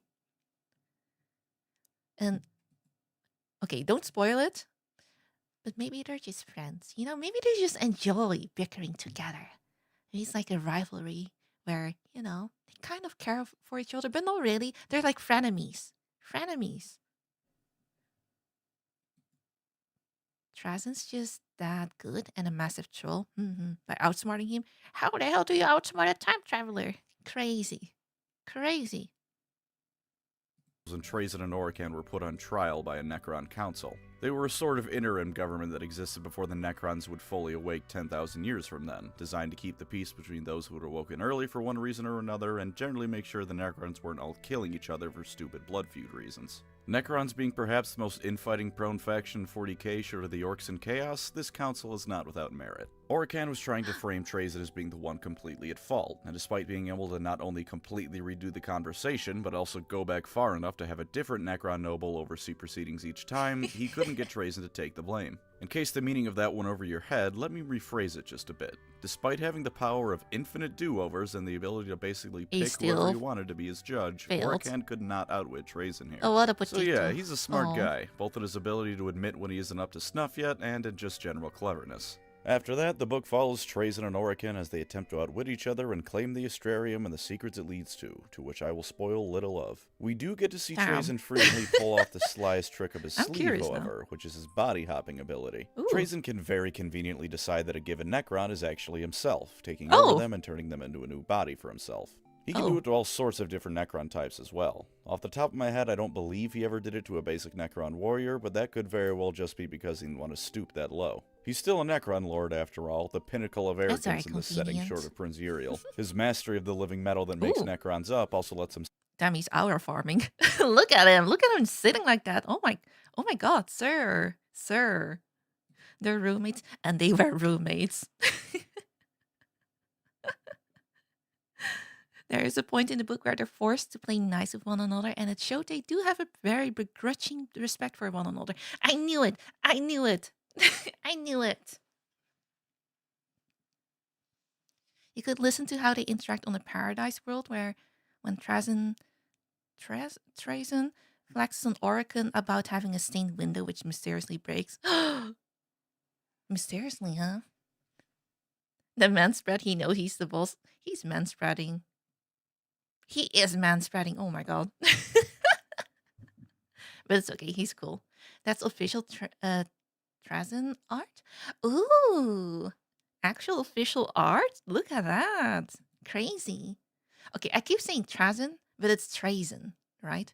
Wait, how does Banker say it? Smile and wink, funnily enough. Not really important, just a cool character trait he has. Undoubtedly lets him be the perfect little goblin whenever he wants to be one. For all the interesting stuff about the guy, though, he isn't exactly the most plot-relevant character for a large portion of 40k history. He wasn't intervening in the War of the Beast like with Eldrad, for instance. He did fuck around with Cato Sicarius a bit, and he did threaten Orcand with the Catan Shard, which understandably scared the hell out of him, but he wasn't a driving force or a major player in many narrative events for about 10,000 years. He was still busy, of course. His galleries only ever grew throughout all this time. He just wasn't making a point of involving himself in the biggest of battles for the fate of the universe and whatnot. Galaxy's a dangerous place, after all, and if he dies, he's dead being a Necron. No soul to resurrect or possibly achieve demon princehood. That's why when he does go out, he's such a big fan of the body takeover trick of his. Even if you managed to kill him, you really didn't. There's also just plain and simple no way to corner down the real Trazyn.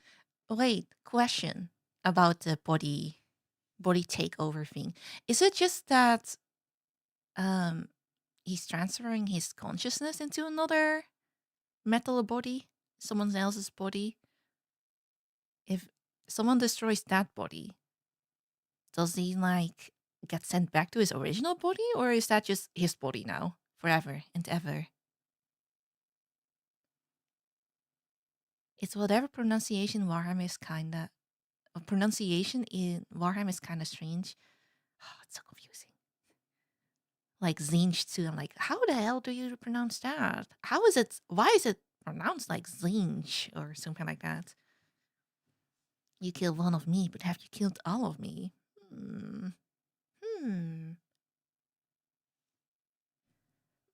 But also the body also warps into himself. It warps into him. Huh? It warps into himself. What does that mean? He transfers his consciousness, then molds the living metal of the new body into looking like his original body. Oh, okay. Yoink, this is now my body, and now I'm also gonna transform it. So it looks like my actual body. That's a cheat skill. What the hell? He transfers, then changes the body shape to suit him. Okay, okay. Okay, I see. But if he gets destroyed, then does he die, or does he literally get yeeted back to a different body, or is he only like immortal if he keeps body hopping or whatever? He's like a ghost. His real body is on the other side of the galaxy and he's just possessing someone. It only works with Necron's body. Think of the liquid metal in Terminator 2. Oh. Okay. Alright. So he's kind of just existing in two places at the same time then. Sort of.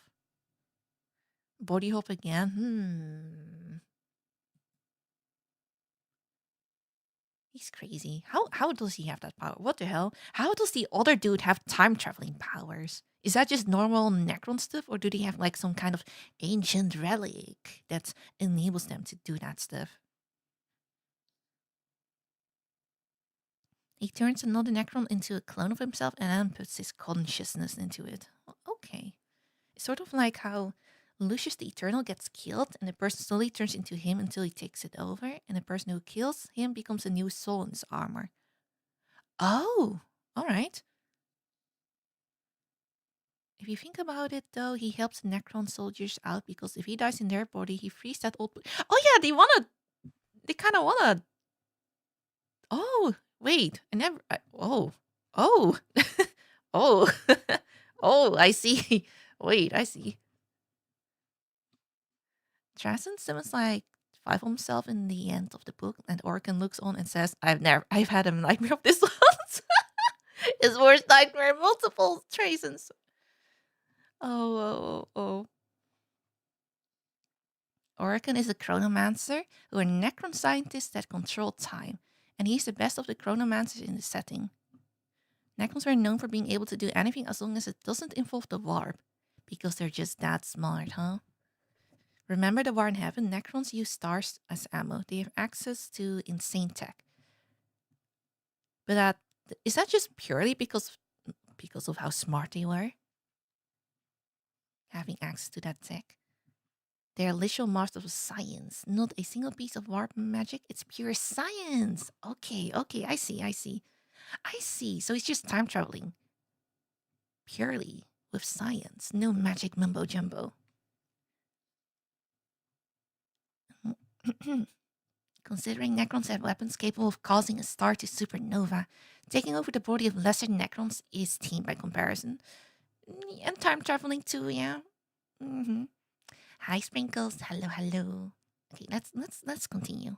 As it were, because he's got such mastery over living metal that he warps the Necron body he inhabits to become like his. He still looks like Trazyn no matter what body he takes over, as long as he has a couple of minutes to reforge it to his liking. He also did try and take the Spear of Vulcan from the Salamanders once, but it failed when he was given its spearhead first. It didn't kill him, of course, but he decided it wasn't worth pissing off the Salamanders anytime soon. Wait a couple of thousand years for them to all die out first, maybe. And then he can steal it. He did make friends with one Inquisitor Valeria, however, becoming pen pals with her. Isn't that nice? Oh, it started when she briefly had to stay in his galleries, not as an exhibit, but as a visitor. She sent an invading army of a bunch of Catachan units, and he responded by sending her a letter thanking her for sending so many of them that he not only had enough to fill up an exhibit about a war they once took part in, but replaced some of the lesser specimens with the troops she sent. He thanked her for such generosity as to send so many regiments worth of museum display, and even gave her a gift alongside the letter, a Tesseract labyrinth. She was trapped inside, but he assured her it was a novelty to people like him and herself, assuming she was smart enough to get out. She was, and they had about the closest thing an Inquisitor can get to having a friendship with a foul Xeno. She's later... Wait, what? So she got trapped in the thing that he sent, but he got out? But she got out? She managed to get out? Alright, yeah. Sounds like they have a very... nice, cute friendship. If you can call it a friendship. You don't piss off the Salamanders of Vulcan. Ooh. Necron is master of the physical universe. They don't have psychers, they have chronomancers. Thanks for the donation. Here's a free tour. I mean, I think that's really cute. I think that's very cute. Is he open for normal visitors? Does he allow normal visitors? Could we visit him too? Spoiler, they were not friends. Oh, dang it. But they're sort of friends. Or something like that. Executed for the crime of consorting with foul Xenos, unless I'm misremembering what I read, but hey, it was probably cool while it lasted. You can't really blame Trazyn for that one either, that's just the Imperium being the Imperium. But come the 41st millennium's end, or the beginning of the 42nd, because the actual proper date in 40k doesn't mean anything, Trazyn decided he was going to get involved. No longer on the sidelines, this man, he was instead going to mostly still remain on the sidelines, but this time start throwing things from his collection at the things that were bothering him. Abaddon's 13th Black Crusade was getting revved up to go, and believe it or not, Trazyn was one of the first people to realize something big was about to happen. Not because of a spy network of connections to important people in the Imperium or anything like that, but because he stole a sacred bell belonging to an Imperial saint and it started ringing out in stasis. 13 times to be precise, and Trazyn figured that with the holy bell breaking the rules of stasis, it was either a case of chaos about to do something big, or the 40k galaxy was about to have one hell of a rat problem. So he set off to the Celestial Orrery, that thing that can destroy stars with a click of a button. It can also help see the future to some extent, so after a quick chat with the Necrons there, who weren't terribly happy to see him on account of him having stolen their ship before, he's off to Cadia. But wait, I skipped something. He also tossed the sacred bell into the webway. Did he do this as part one of some grand scheme to battle chaos, or even alert the Imperium to what was coming? No. He just hoped it would be as annoying for the Eldar as it was for him. In any other scenario... Like, the bell ringing was annoying? And Cadia is the planet that goes kaboom, right? Necrons also have the strongest weapons in the setting. Nothing humanity has ever made will ever come to be as strong. Yeah, exploding whole-ass planets and all, or stars.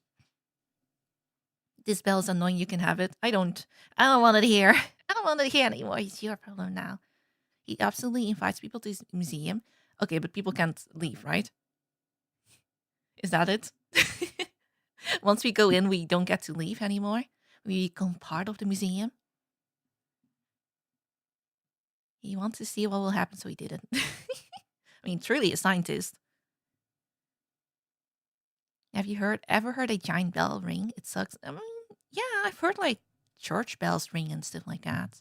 Yeah, they are freaking loud. I'd complain that GW was once again screwing the Eldar over for no reason, but that's just funny. Reminds me of Left 4 Dead when you see a car that says "Do not shoot this, it'll alert the Horde," and then I immediately shot it. Yeah, I was that asshole. Anyways, Cadia. He goes there, and Belisarius Call is busy trying to figure out the Necron pylon system that's located on the planet. Call is racist, then Trazyn gives him some tips, and then he just starts letting loose with random shit in his collection. If you think that feels oddly generous in action for a chronic hoarder, consider that Trazyn both perhaps wanted to play the hero for once, and the fall of Cadia was a great chance to collect all sorts of different pieces to replace him. One of those things he released was a company of Horus Heresy-era Ultramarines. Remember I said he collected enough of them that had become relevant? Well, here's the relevancy. Give some credence to Trazyn actually knowing Guilliman. Granted, I doubt they're really the best of friends if Trazyn stole some of his kids, but if nothing else, there's actual solid evidence he's at least aware of Trazyn. Of course, we know how Cadia goes. Necron pylons are activated, thank you Trazyn. The day is almost won and the Eye of Terror shut, and then Abaddon throws a hissy fit followed by more literally throwing a Blackstone fortress into the planet. Rip. Trazyn prompt. I am still not like really sure of what exactly happened and why it happened, but I guess I'll find out at some point. That was the leader of the Mechanicus. All the Imperium and the Adeptus Mechanicus are racist, though xenophobes would be the correct term. I feel like most races I've seen kind of seem to be kind of xenophobic, maybe except for those mecha dudes whose name I can't remember. The ones, the Tau? Are the Tau racist? I think not, right? Because they have like multiple... There's like multiple races that make up the whole ass Imperium or Empire.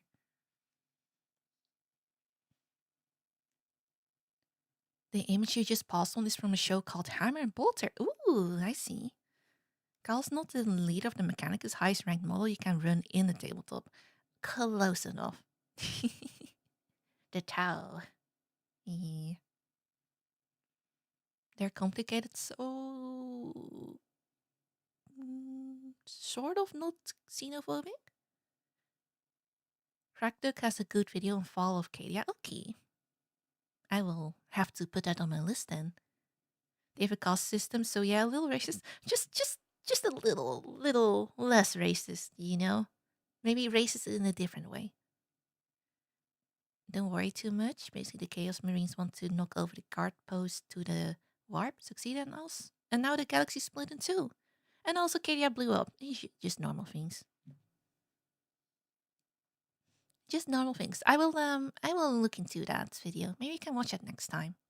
Leaves after kidnapping Creed for his gallery and then starts probing his pet Catan shard for questions. Questions about how to safely enter the Eye of Terror and Great Rift. One gets the feeling he's attempting to steal the mother of all museum exhibits for himself. Although for all I know, he could just be planning to raid Crone Worlds for soul stones like the Eldar do so he can barter with them for more stuff. Never really know with Trazyn. His overarching goal of find more historical artifacts may be clear, but the devil's in the details, you know? Now with the basics of his lore largely out of the way, I want to talk about what he's like.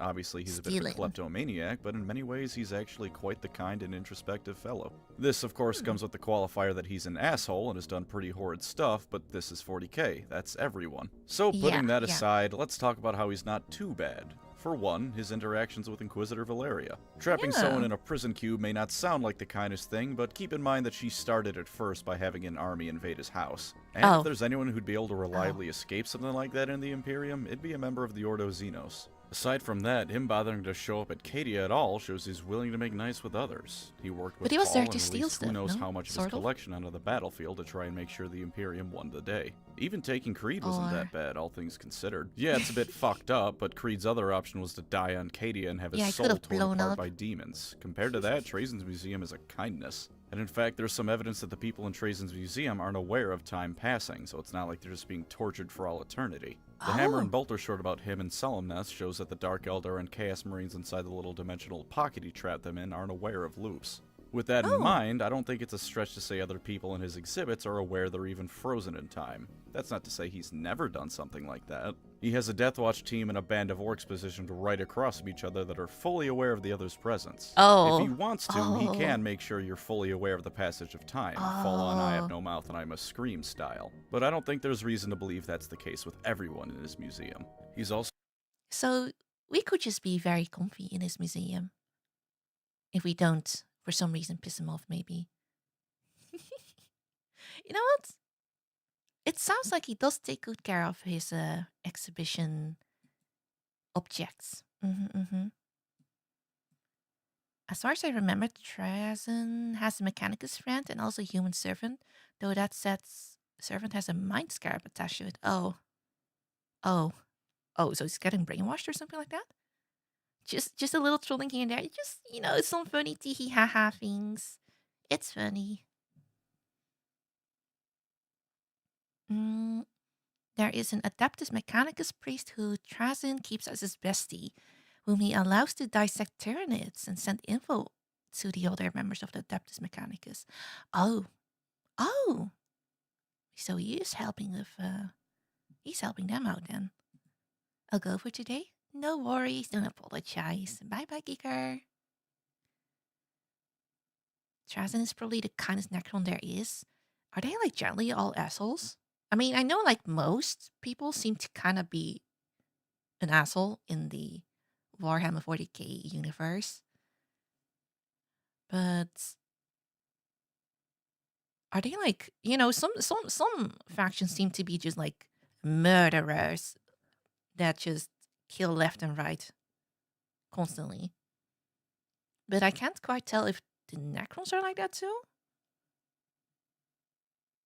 Also a genuine historian. He doesn't just collect stuff to have it, he is serious about preserving and cataloging galactic history. He gets angry when his displays are ruined, not just because it's his stuff being destroyed, but because history itself is being erased. That's why when Orkan steals the Astrarium for him, he was enraged. Orkan destroyed multiple exhibits of his in an effort to throw Trazyn off during their fight, some of which were Necron tier artifacts. He was genuinely distraught over them being destroyed, and it extends beyond being angry when his stuff is smashed. A passage in The Infinite and the Divine is Trazyn trying to give a tour to some humans on Solemnus. Now, given that he also told them to stop screaming so he could continue, they probably weren't there willingly, but he at least wants to teach people some stuff. Very relatable to me, even though I didn't stick with teaching as a profession. He also doesn't like needless violence. Infinite and the Divine largely revolves around the planet of Serenade, where a Necron tomb lies with all sorts of secret knowledge inside. When Orican showed up with Necron destroyers, Trazyn was upset at the damage it was doing to the planet's ecosystem and the people on it. It goes from Eldar, Maiden World to Imperial Colony throughout the course of the book, and Trazyn never once wanted to destroy anything on it to get what he wanted. Well, except from Orican, he wanted to destroy Orican, but nothing native to the planet is what I meant. Even if you view it as cynically as possible and view his wanting to limit collateral damage as him just wanting to preserve history so he can steal it later, that's still far more than most characters in this setting would do. He's also introspective in a very depressing way. He's fully aware that when the Necron tier became Necrons, they lost something, the soul.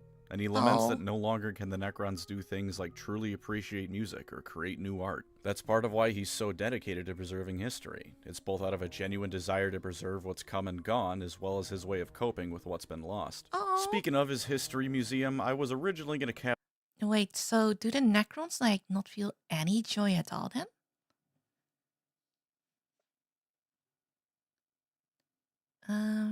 99% of individuals in 40k are assholes, except the salamanders and lamenters. Those are good boys. And he arranged for the best education for all the human children. Oh, look at him.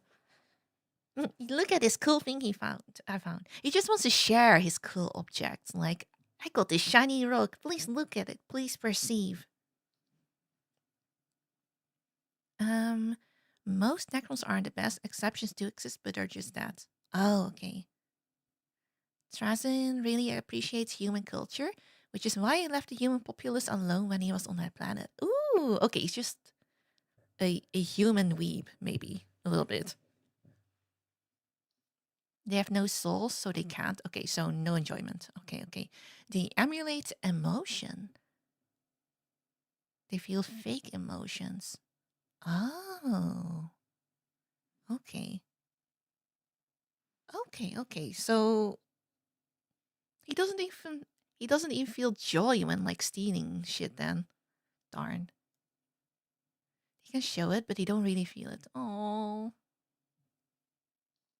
that's really depressing. Necron warriors are just mindless husks of their former selves. Those who are nobles or have higher ranks have at least some thoughts, though have no souls still. Yeah, I remember seeing that in I remember Bricky saying something along those lines in, I think, the timeline video.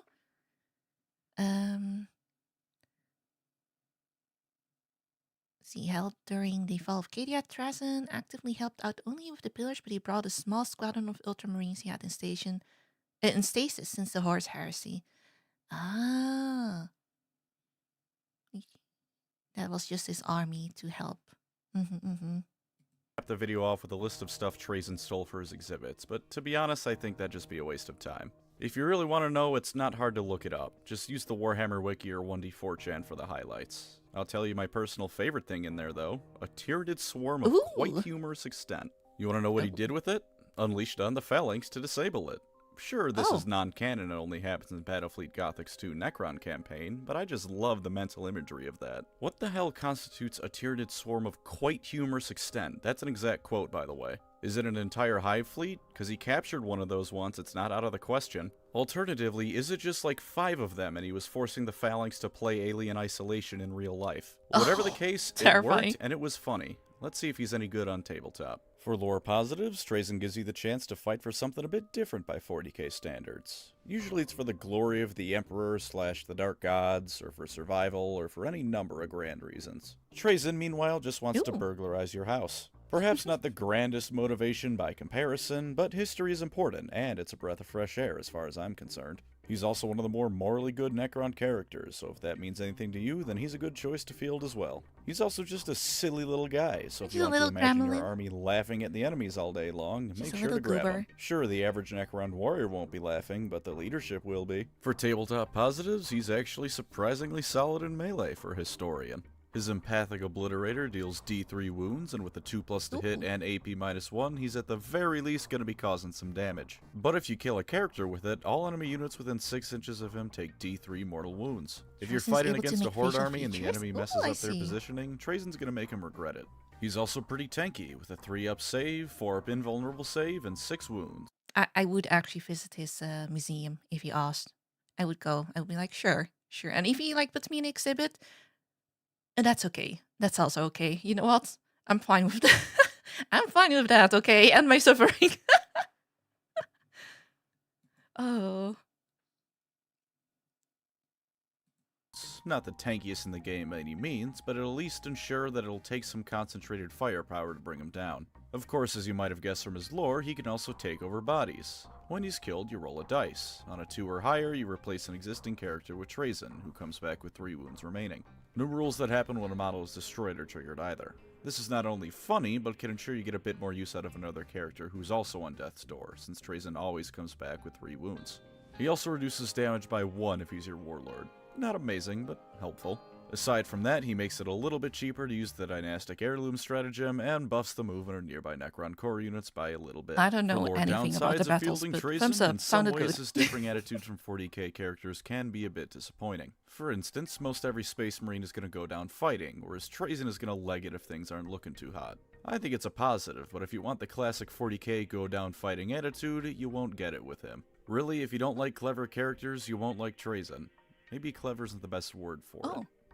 I hope you give Battlefield Gothic 2 faction trailer a watch, because Trazyn narrates it. Oh, really? Oh, that sounds good. Thank you. Appreciate it. I will put it on my list. Who wouldn't? It's a plant-sized museum. It would take several lifetimes to see everything. Okay, but maybe he can just put me in a portable little exhibition thingamajig and just haul me around. Freeze time for me, but also make me aware of what's happening in front of me. And then he can just show me every little thing, right? Right? Maybe he would do that. I just want to see his stuff. Devious, goofy, tricksters. I think that's a good word. Trazyn's a trickster. He releases Tyranid swarms on people as a prank, would happily bombard you from orbit rather than facing a proper 1v1 combat if he has no reason to, and generally isn't going to play fair if he can help it. If you want that kind of character, the Necrons do have others that fit that mold, but Trazyn certainly doesn't. Not much else to say for lore downsides. It's the history bias, what can I say? I'm not going to look down on a fellow connoisseur of the historical arts. Wow, that made me sound like a pretentious fuckwad. Anyway, time for rules downsides. First off, Trazyn has no ranged weapon, so he's got to get up to the enemy line to really do anything. He's survivable enough to probably make it past the first round of combat, but since he's a Necron, he's therefore slow, meaning he isn't going to be reaching melee terribly quickly. He also definitely shouldn't be fighting stronger characters. Throw him against the standard Commissar, and the guardsmen around him are going to be taking some auto wounds. Throw him against Guilliman, and you're going to watch the 90 points you spent on Trazyn evaporate in front of your eyes. Best be careful with him, otherwise who's going to collect all those museum pieces? He also doesn't do all that much for the army he's in, unfortunately, and really that's all I've got to say on his rules. It's a shame a character as fun as Trazyn is so simple on the tabletop. Throw him at lesser characters so he can get some free wounds on whatever unit they're attached to, and aside from that, keep him away from the enemy's big guns, it'll probably make his points back. For one final, non-rules related downside, his model is in resin. GW resin, which means it probably sucks and you'll accidentally clip half the model off trying to remove it from the sprue. And there's Trazyn the Infinite. Cool, at least. I really like the guy. He's got some deep introspective moments and motivations, as well as the surface level funny meme stuff. The perfect kind of character, in my opinion. When a character is all deep, tragic thought about the setting and just general grimdark angst, they're boring. When they're just surface level meme fodder, they're annoying. Trazyn has both, and as a consequence is one of the most well-rounded characters in the setting. Certainly more interesting than a good chunk of the Primarchs. Thank you as always to my wonderful channel members. You are the unguarded valuables cabinet to my Trazyn the Infinite. I think I understand why you guys like him. He's a very fun character. As far as I can tell. The channel, feel free to subscribe or become a member. Either way, very thanks entertaining. For watching and take care out there. Thank you, Pancreas. Thank you. Oh, he's kind of... I think Pancreas is kind of funny. First video I've watched of him, but that was an entertaining video. Very entertaining. Also, Yeah, I would totally visit his museum. He eats the cell around the museum. Yep, and I would be okay with that. The universe sometimes needs a troll. Sometimes we need a bit of a comic relief. Something a little bit more lighthearted. And maybe Trazyn fits that mold. GW resin is terrible. GW calls it fine cost, but everyone else calls it shite cost. Oh, is it really that bad? It helps the dialogue in Infinite and Divine is well written and funny. Okay, now you guys are making me want to read. Can't believe it. You're making me, a streamer, read. That's insane. I haven't read a book in a long time. This is also why orcs are so beloved. They are just having fun while everyone else is gloomy. Yeah, in a very grim, dark world, we need the funny people too. He's a character that's able to bring about so much needed comic relief to an otherwise bleak setting. We love that. I mean, I love that. Good at the interaction of Mortarion and Gilliman added to the list. Oh, okay. Like a video, you mean? Can you check out the Blood Ravens? They're space marines, but they have the Trazyn trait where they steal everything that's not bolted down. The Blood Ravens, the Blood Ravens. They steal stuff. But why do they steal stuff? Reading words? Nerd. Yeah. Yeah, I'm not a nerd. Well, I am watching Warhammer 40k stuff now. And I do have one mini now in my possession. GW Resin's got a nasty reputation for having bubbles, voids, causing errors, and warping. Crazy.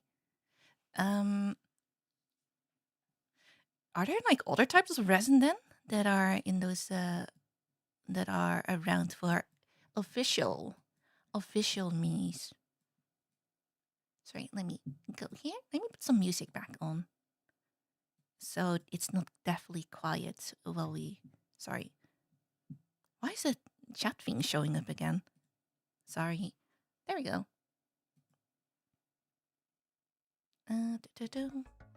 There we go.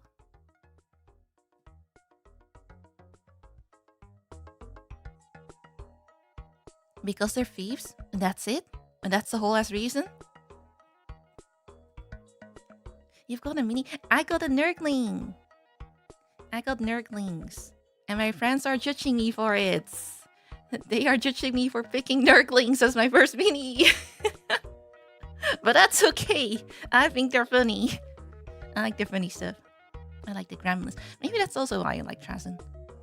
He's very much gremlin coded. And I like that. Finecast is a bit of a dark period in GW's history.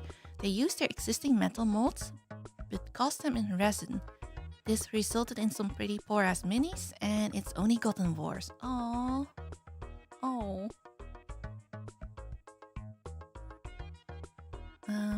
The three model types is resin, metal, and plastic. Oh, and I would assume like plastic is the cheapest, of course, maybe. And I think mine is plastic, maybe. Oh, sorry.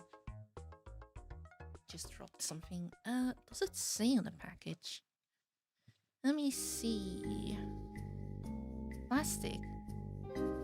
Plastic? I mean, it looked like plastic when I opened it earlier. Love Nurglings. They're very, very... Okay, dare I say it? They're kind of cute, but in an ugly way, right? Ugly cute. Have you guys ever seen like a newborn baby? Like an actual newborn baby? Fresh out of the oven? They're kind of ugly, but also kind of cute, but kind of ugly. They're the Labubus of 40k. Wait, I hate that! Waker, you take that back. Waker, you're about to ruin Nurglings for me. Waker! Don't call them Labubu's. Like a book? Kinda, yeah. Like a book. Never taking it. Oh my god. Most minis tend to be made with either plastic or resin these days, as they allow for a lot of detail at small scale. Wait, are those like big ass minis? Are they made from metal? Embrace the Rot song from Nerk. They have a whole ass song that someone made. The plastic is the best for painting. Oh, okay, I see. And don't fret. Modern GW plastic is amazing. Wonderful detail. Okay. Hi, Shinigami. Hello. How you doing? They're not a Labubu Warhammer. I'm sorry. Around 6 or 7 of Warhammer's Labubus. Wait, what are the other Labubus? Oh no. No, I'm never gonna get it out of my mind now. Nurglings are useful and cute instead of being ugly and useful. They just look like little children. I would babysit them. I don't think I would be able to though. They look very chaotic. Doing good now that I'm watching a cell stream. Oh, thank you. Forge World produces minis in resin. GW mostly plastic. Oh, so there's like actually 2 companies, I guess, that are making minis? I didn't realize. If you go to the Warhammer store and a kit says 15 plus or expert, it is a resin kit. It will also say it's resin in description, and GW resin is usually white in color. Ah, okay. The gray stuff is then obviously plastic. Metal minis are old. They don't make many kits with it anymore. Oh. Sell the chosen of Nurgle to tame his darling Nurglings. Someone had a nickname for me. I forgot what it was. But it basically boiled down to me being the babysitter of the Nurglings. There's a lot of fan-made 40k songs, some made with AI, so take it with a grain of salt. Oh. But that's like a more common thing nowadays. Yeah. What are we doing with Labubus? Nothing. We are just calling okay, Waker called Nurglings Labubus. And Nurglings are... Wait, I had a picture up of them earlier. Nurglings are these things. Because I bought them. These are my first minis. The little goobers. Okay, wait, look at their faces. They're just goofy little feathers. They're just here to have fun. And apparently they look like Labubus. Kind of, or have the same feeling. I need to head off sadly. Got to catch up on some sleep and rest because I've been coughing nonstop. Oh, hope you feel better soon. Thank you for being here. Rest well. Good night. Bye-bye. At least 40k minis have more to it than blind collectible Labubus. I guess that's true. I guess that's true. Wait, I always do wonder though. Do people like God, are Labubus kind of like Pokemon cards where people just buy them and sell them?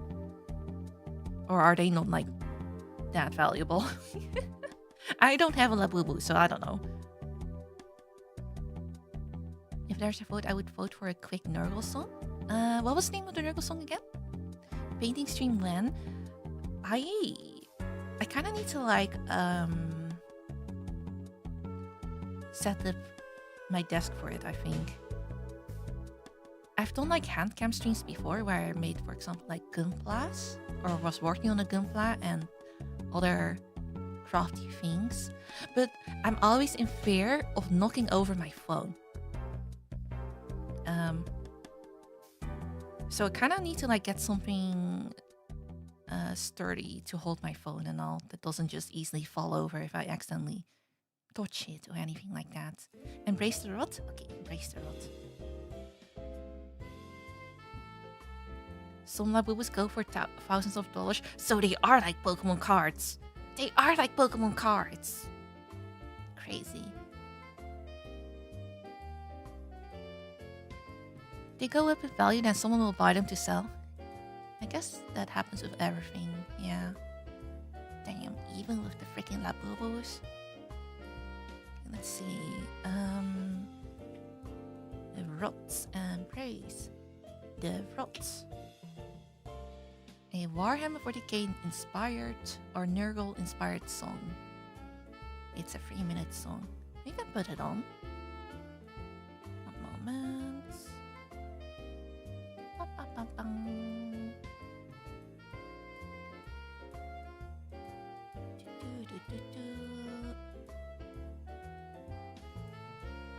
Ta-da!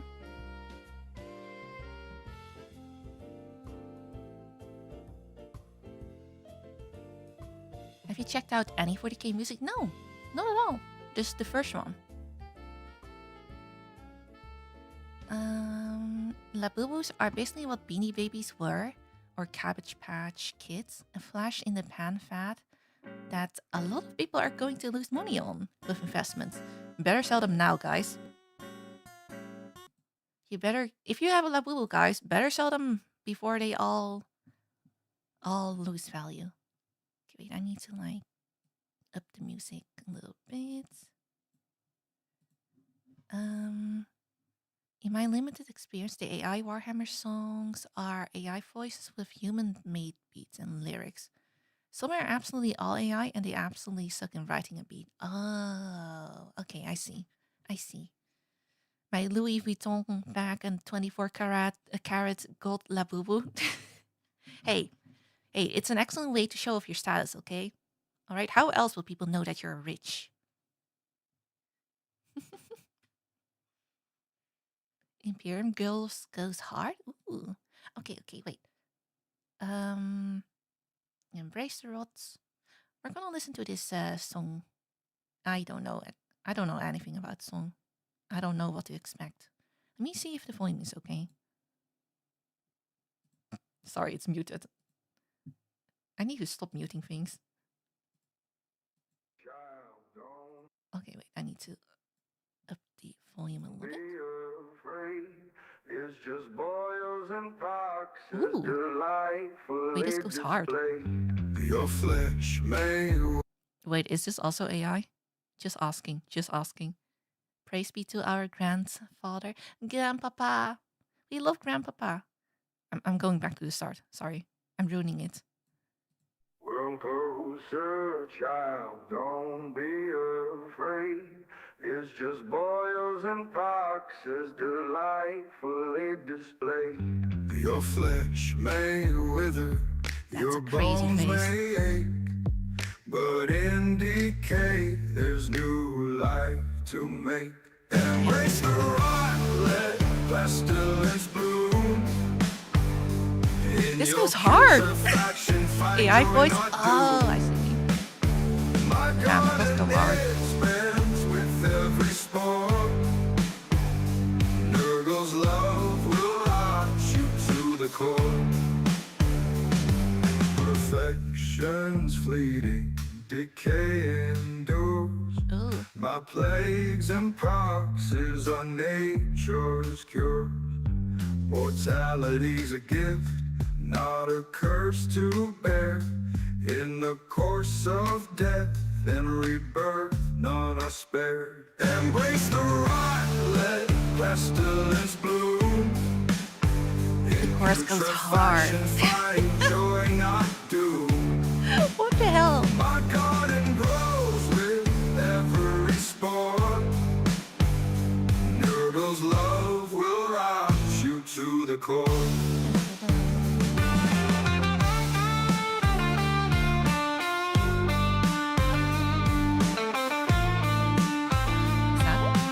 No, it's not. Embrace the rot, let it seep into your soul. Putrefaction makes you whole. Resist you may, but time's on my side. Every living thing will join We're my all going ride. to Grandpapa at the end. So cast off your fears of age and blight. In putrescence find your true delight. For in my realm all I cherish so, let my blessings upon you grow. Embrace the rot, let pestilence bloom. In putrefaction find joy, not doom. My garden grows with every spore. Nurgle's love will rot you to the core. My garden grows with USC, rotting flesh and festering deeds. Embrace the rot, be reborn anew. Pestilence, find a love that's true.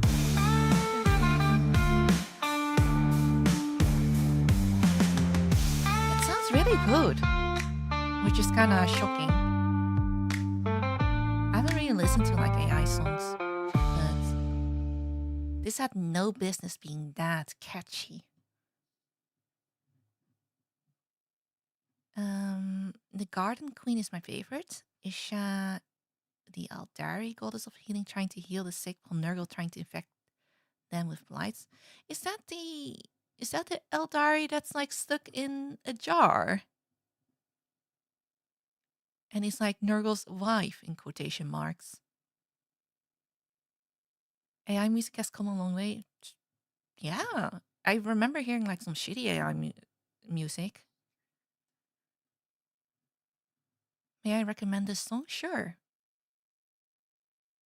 The machine god slowly taking over. No, I reject the machine god. I reject the machine god. They cannot take me, okay? I wish to rot. That's the one? Oh. Oh. Oh, brother, oh. Brother, oh. Lord of Blake Neck, that's a real banger and not AI. Not the Nurgle jar.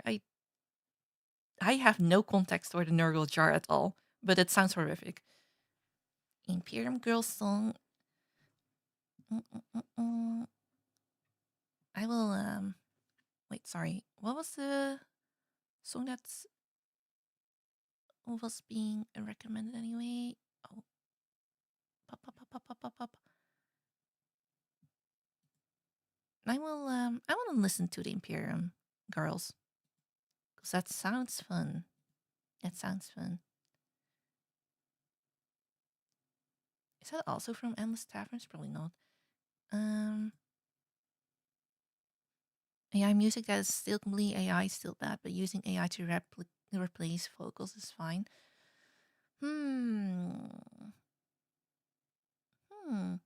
I feel like any AI debate is always a little tricky.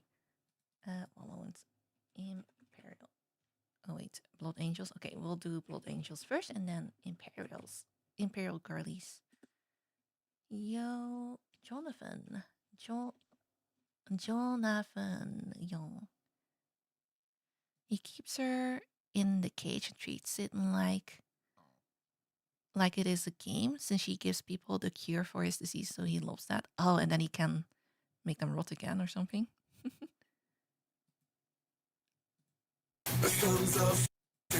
Oh, sorry. Oh my god, it's a Sanguinius thing. Oh, that's our boy. That's our boy. That's the boy, guys. Darn. So, sorry, just a question about the Black Rage. Are they like feeling, like that constantly, or is it a thing that like comes in waves or whatever, every now and then? And very cool. That was a really good song too. Damn. And that's our golden boy. As long as you don't wreck yourself with your sleep. Ha ha ha ha. Who would ever? I would never wreck my sleep schedule. What do you mean? What do you mean? May I suggest a favorite of mine? Repute return. Repute. I'm first gonna listen to Imperial Girls, and then I'll see what we'll listen to after. Ba-bang. If it loads. Oh, there we go. One moment. Hi Eva, welcome home. Okay, let's do Lord of Blake. Oh yeah, the older Nurgle thing. Okay, for a second I thought this was my cursor over here. I was like, what the hell? Look at this. Crazy.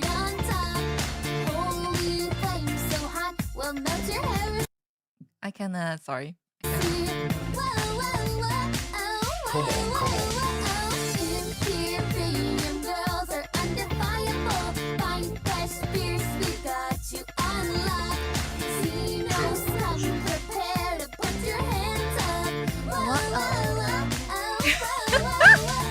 Okay, I love this.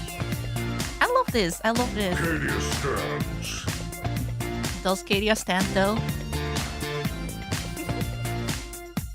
What in the world did I just walk into? We're listening to Warhammer 40k fan songs that people have made. I'm during next time I stream, I'll play like these songs during the starting. I'll just play these songs. Oh, how much do you know of the Sister of Battle? Not sure. I know Celestine is basically immortal, keeps reviving, or something like that. And they have flying babies that bring ammo to them because that's what you do.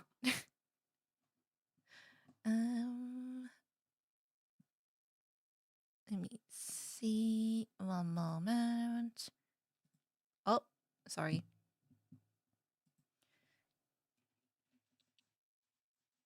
What was the other Nurgle song?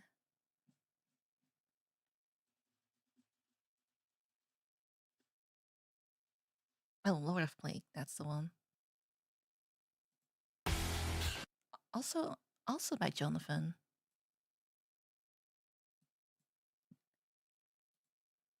Watching cinematic battles and art on YouTube. He did a Siege song. Ooh. He did, and the community voted on the songs. Really? Oh, that's cool. It's very cool. Let me see.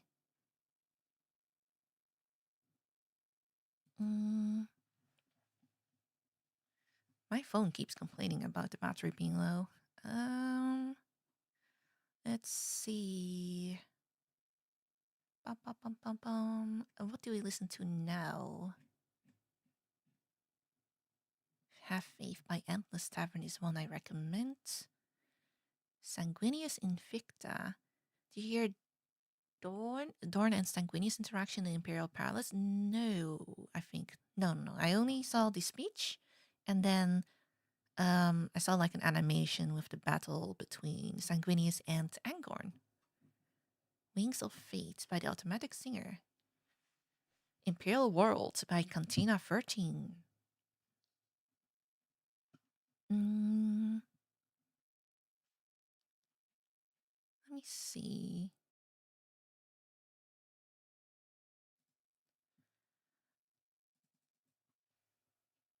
I will go with, what is the great game song?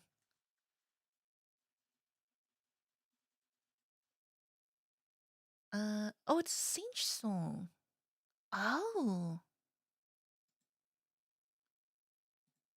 that's also by Jonathan. Okay, we'll listen to his Siege song. Haha, haha pranks, stuff like that, and asking a lot of questions, right?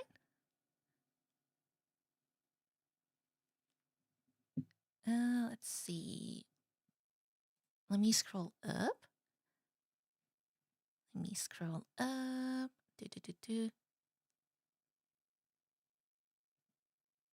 Who is Kukov?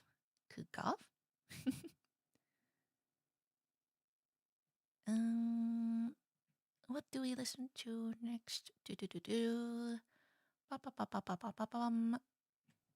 There's Imperial Worlds. A trickster god? A little goober. Loki but dialed to 500%. A little girl beat him? What? Wait, what? A girl? A child?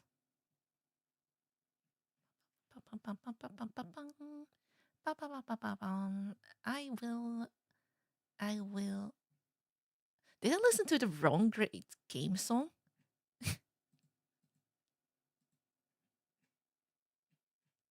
Because I see by Abominable Intelligence. Was I supposed to listen to that one? Is that a different one?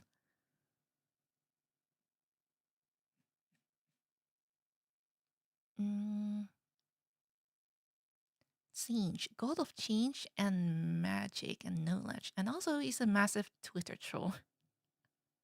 No, he's a troll on the internet. Kukov is the great and clean one you saw sitting in a rot song. He's oh, that was him. Oh, okay. Siege has also a gunny unit called Blue Scribes that collect spells into a book for him. However, only one of them can read them and the other can only write them, so they don't become too powerful. Ooh, he's smart like that, huh? He's separating the powers. One time, Siege found in the depths of the warp a thing called Well of Eternity, containing all the answers, and for funnies, he threw a demon prince into it to see what would happen. Well, what did happen? What happened to the demon prince? I will put on Imperial Worlds.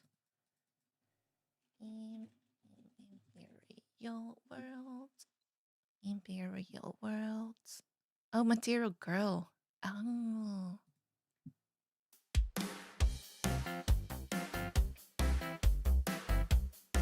The demon returned with 2 heads and insane. Oh, you know, as you do. As you do. Look for Sanguinius Speech. The Latin one.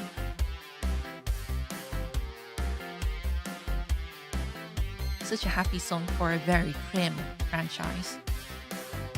He was a Nurgman who drank a concussion from Nurgle's cauldron. Became big, and ever since then he's trying to make the perfect disease to make up. Oh, wait. Does he feel guilty about being born? Oh, because he drank things, so he's making like new shit.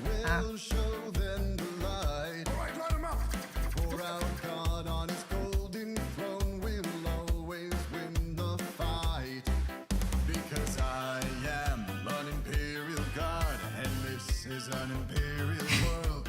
Yes, you know that we are all imperial guard, and this is an imperial world.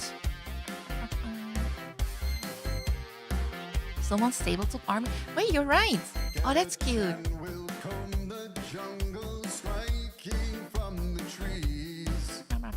Krieg will come out swinging shovels at the slightest breeze. Acadians will hold their ground until the planet cracks.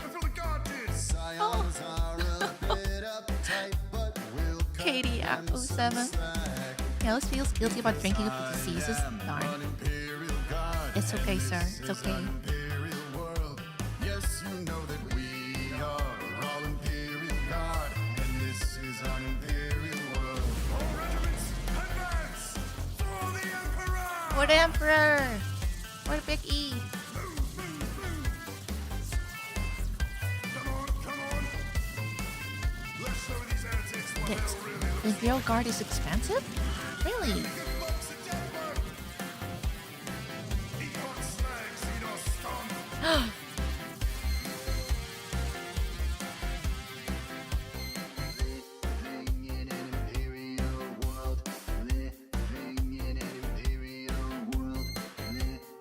Oh, that's Cadia! Wait, I just noticed. Rip Cadia. Artillery will shell their ranks and break their forward line. Each armed with the bayonet will charge and probably die. Because I am an imperial guard. All horde armies are expensive? But Imperial cards are more expensive than other armies, maybe? Question mark, question mark.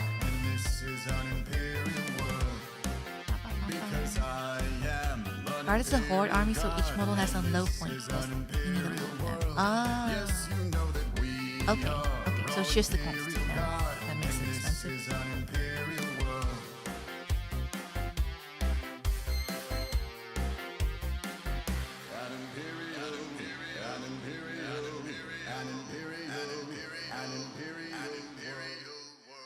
Fun. Fun. Very fun. They're sold in boxes of 10 and you'll want at least 100 cardsmen. So how much would that cost on average? Has anyone done the maths? Getting like a, you know, a full army. Let's see. Sanguinius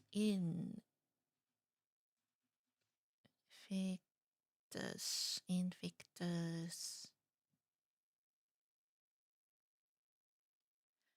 The Cadians and Creek also got new kits recently and so had big price increases. Oh no! Freak, inflation hitting Warhammer 40k minis. What do we listen to next? Maybe the lyrics are in the description? They're in the comments apparently.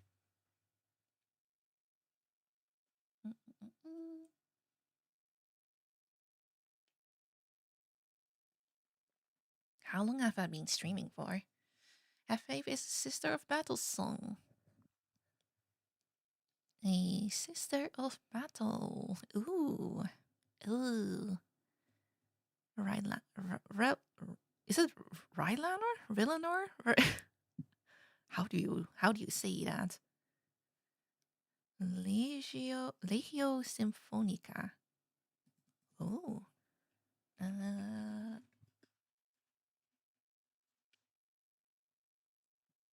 Was that Rylanor's last stand? You're getting tired? I'm always tired. Almost 4 hours? Ooh, crazy. Crazy. May I suggest a speech from a book after the next song? Is it like a long speech? Rylanor. Ancient Rites? Oh, is that a different one? Ancient. Is that the same one as the last stand? I only see that one, so I guess it's the same. Rylanor. That's the song. Oh, okay. This one.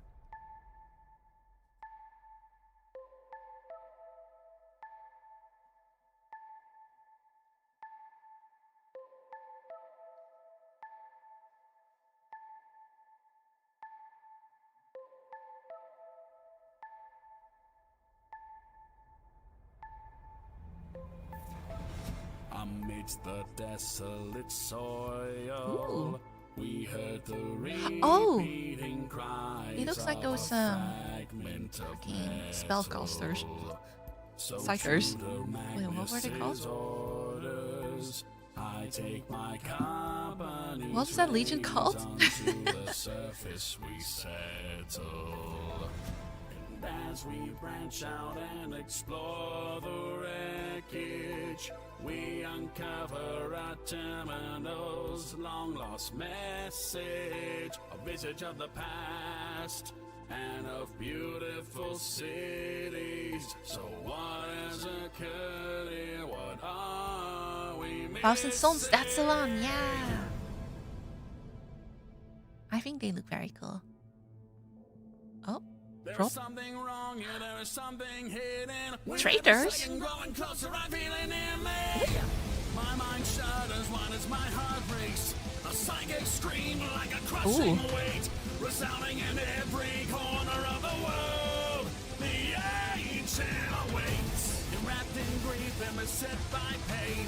It bides its time, all it does is wait. We shoulder the hardship now and we endure, and to its source we'll trace the sight before my You're the nerds. dark. A dreadnought here bearing the emperor's children's mark. What is this song about? Interjects its pointed thoughts, awake once more. Energy arcs, a across its words now, demanding to know, are we standing here gathered as friend or foe? Its shattered form yet still poses a threat to us all. It shall not be deceived, not ignored. I speak in half-truths and not invite alarm. I see through your words and I Oh my god, fancy fonts all of a sudden.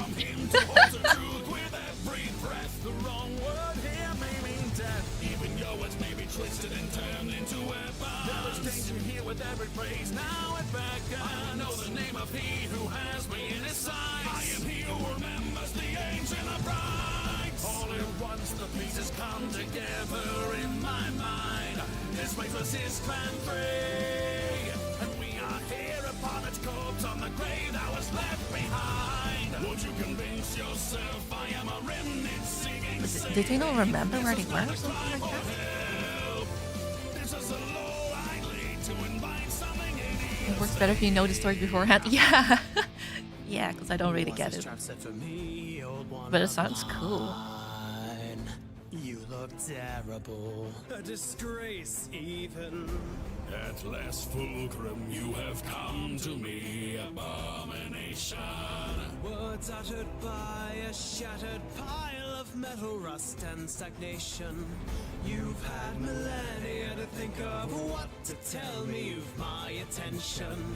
I need not glow. They're monologuing to each other. When I have held a virus bomb. Reaching out, my raptor ray uses his mind to hold the pace to silence time. I channel him all of the strength I have. His power desperately relying on mine. From my peripheral side, I can no longer see the frail shell devoid of its Oh, okay. Oh, a a song of vengeance.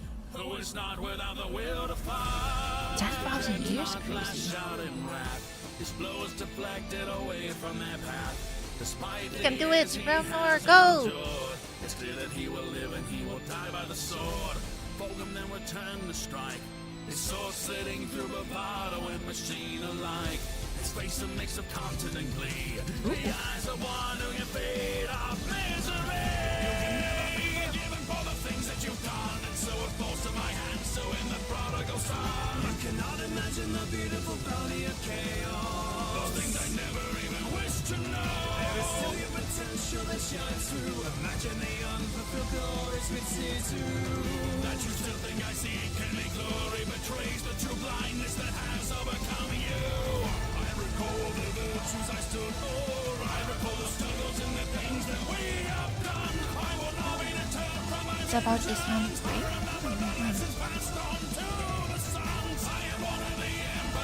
I mean, this song is really cool. Ooh. But does he win?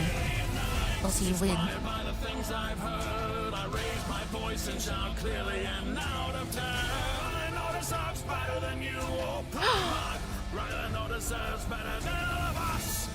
By a single shot, the raptor is relieved of duty and released of his task. I feel the virus rend me apart with my honor intact as I'm enveloped by Oh, the he encroaching perished. flash. Oh, but what about Rylanor? Although this body of mine's still intact, a part of my pride I feel will never Oh. come back. Okay, okay, he lived. Okay, Fulcrum lived, I guess. But his pride did get wrecked, so that's okay. That's okay. It's a good story. It's worth checking out if you are interested. Yeah, yeah. That sounds like a video for another stream.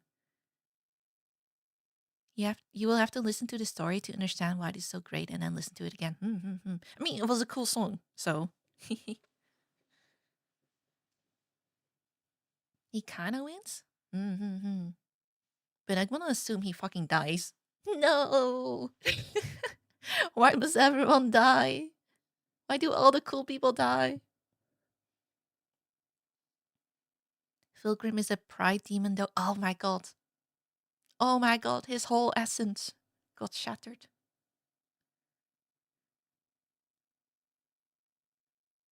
There's a fear where the reason of why Fulcrum's model is so ugly is because of Rylanor? How about Noosphare? Damaging his pride is probably the best Rylanor could do here. He dead? He's dead! He's looking bad. Oh. Oh. Oh, wounding his pride is a bit more than emotional damage. Oh. No, he died. I have no context for this man, but I feel bad for him. He sounds very cool. Okay. As much as I would like to keep listening to songs, I think I probably should wrap it up a little bit because it's kind of late for me. It's almost 2 p.m. Um I think next stream we can like keep listening to music on top of like other videos and all that stuff. What the hell? What the hell, Nicolas? Basically, the Thousand Sons Marine saw nothing Morphine Pilgrim, shot the Chaos Marine who held the virus bomb and then went off, killing the Marines and wounding Pilgrim quite a lot. Oh, okay. And also killing him in the process. Crazy. Crazy. Oh. He was like, fuck this shit. I'm taking you down with me, sort of. Kind of. Kind of. Get your EPs. Yeah, I think I should get EPs. I am trying to make YouTube streams a weekly thing. Or maybe even like twice a week. I'm trying. I can't guarantee, but I will definitely do it more often. I'm not quite sure what I will watch next time, but feel free to give me like suggestions or whatever if you guys want to. We have a Discord server in case you want to join. There is a linky that I can send just in case. You can ping Chili here, maybe, or and give suggestions if you want. Aside from that, I'll be on Twitch on Wednesday. Not sure what I'm doing tomorrow. Yeah. Come hang out with us. That's what I'm saying. Chill with us. Just take it slow. 40k lore's a lot to take in at once. This has been a great first stream. I'm glad you had a good time. Thank you all for being here. I appreciate it a lot. I'm always a little scared when streaming on YouTube because it's kind of new for me. But whenever I start, I'm like, oh, everyone is so sweet. Everyone is so nice. This is fun. So I'm definitely gonna try to make this a more consistent, regular thing. So, anyway, I hope to see you guys next time. Good night. Thank you for being here. Bye bye. Bye bye bye. Say bye back right now. Bye bye. Bye bye bye bye bye bye bye bye bye bye. Maiden of the Rod. That's me apparently. It was fun listening to Celia. Oh, thank you. Bye bye. Bye bye bye bye bye bye bye bye. Bye bye bye bye bye. Say bye back. I know there's a delay. Bye bye bye bye bye bye bye bye bye bye bye bye. Bye bye. Bye bye bye bye. Good night. Bye bye bye bye bye bye bye. Bye bye bye bye bye bye bye bye bye bye.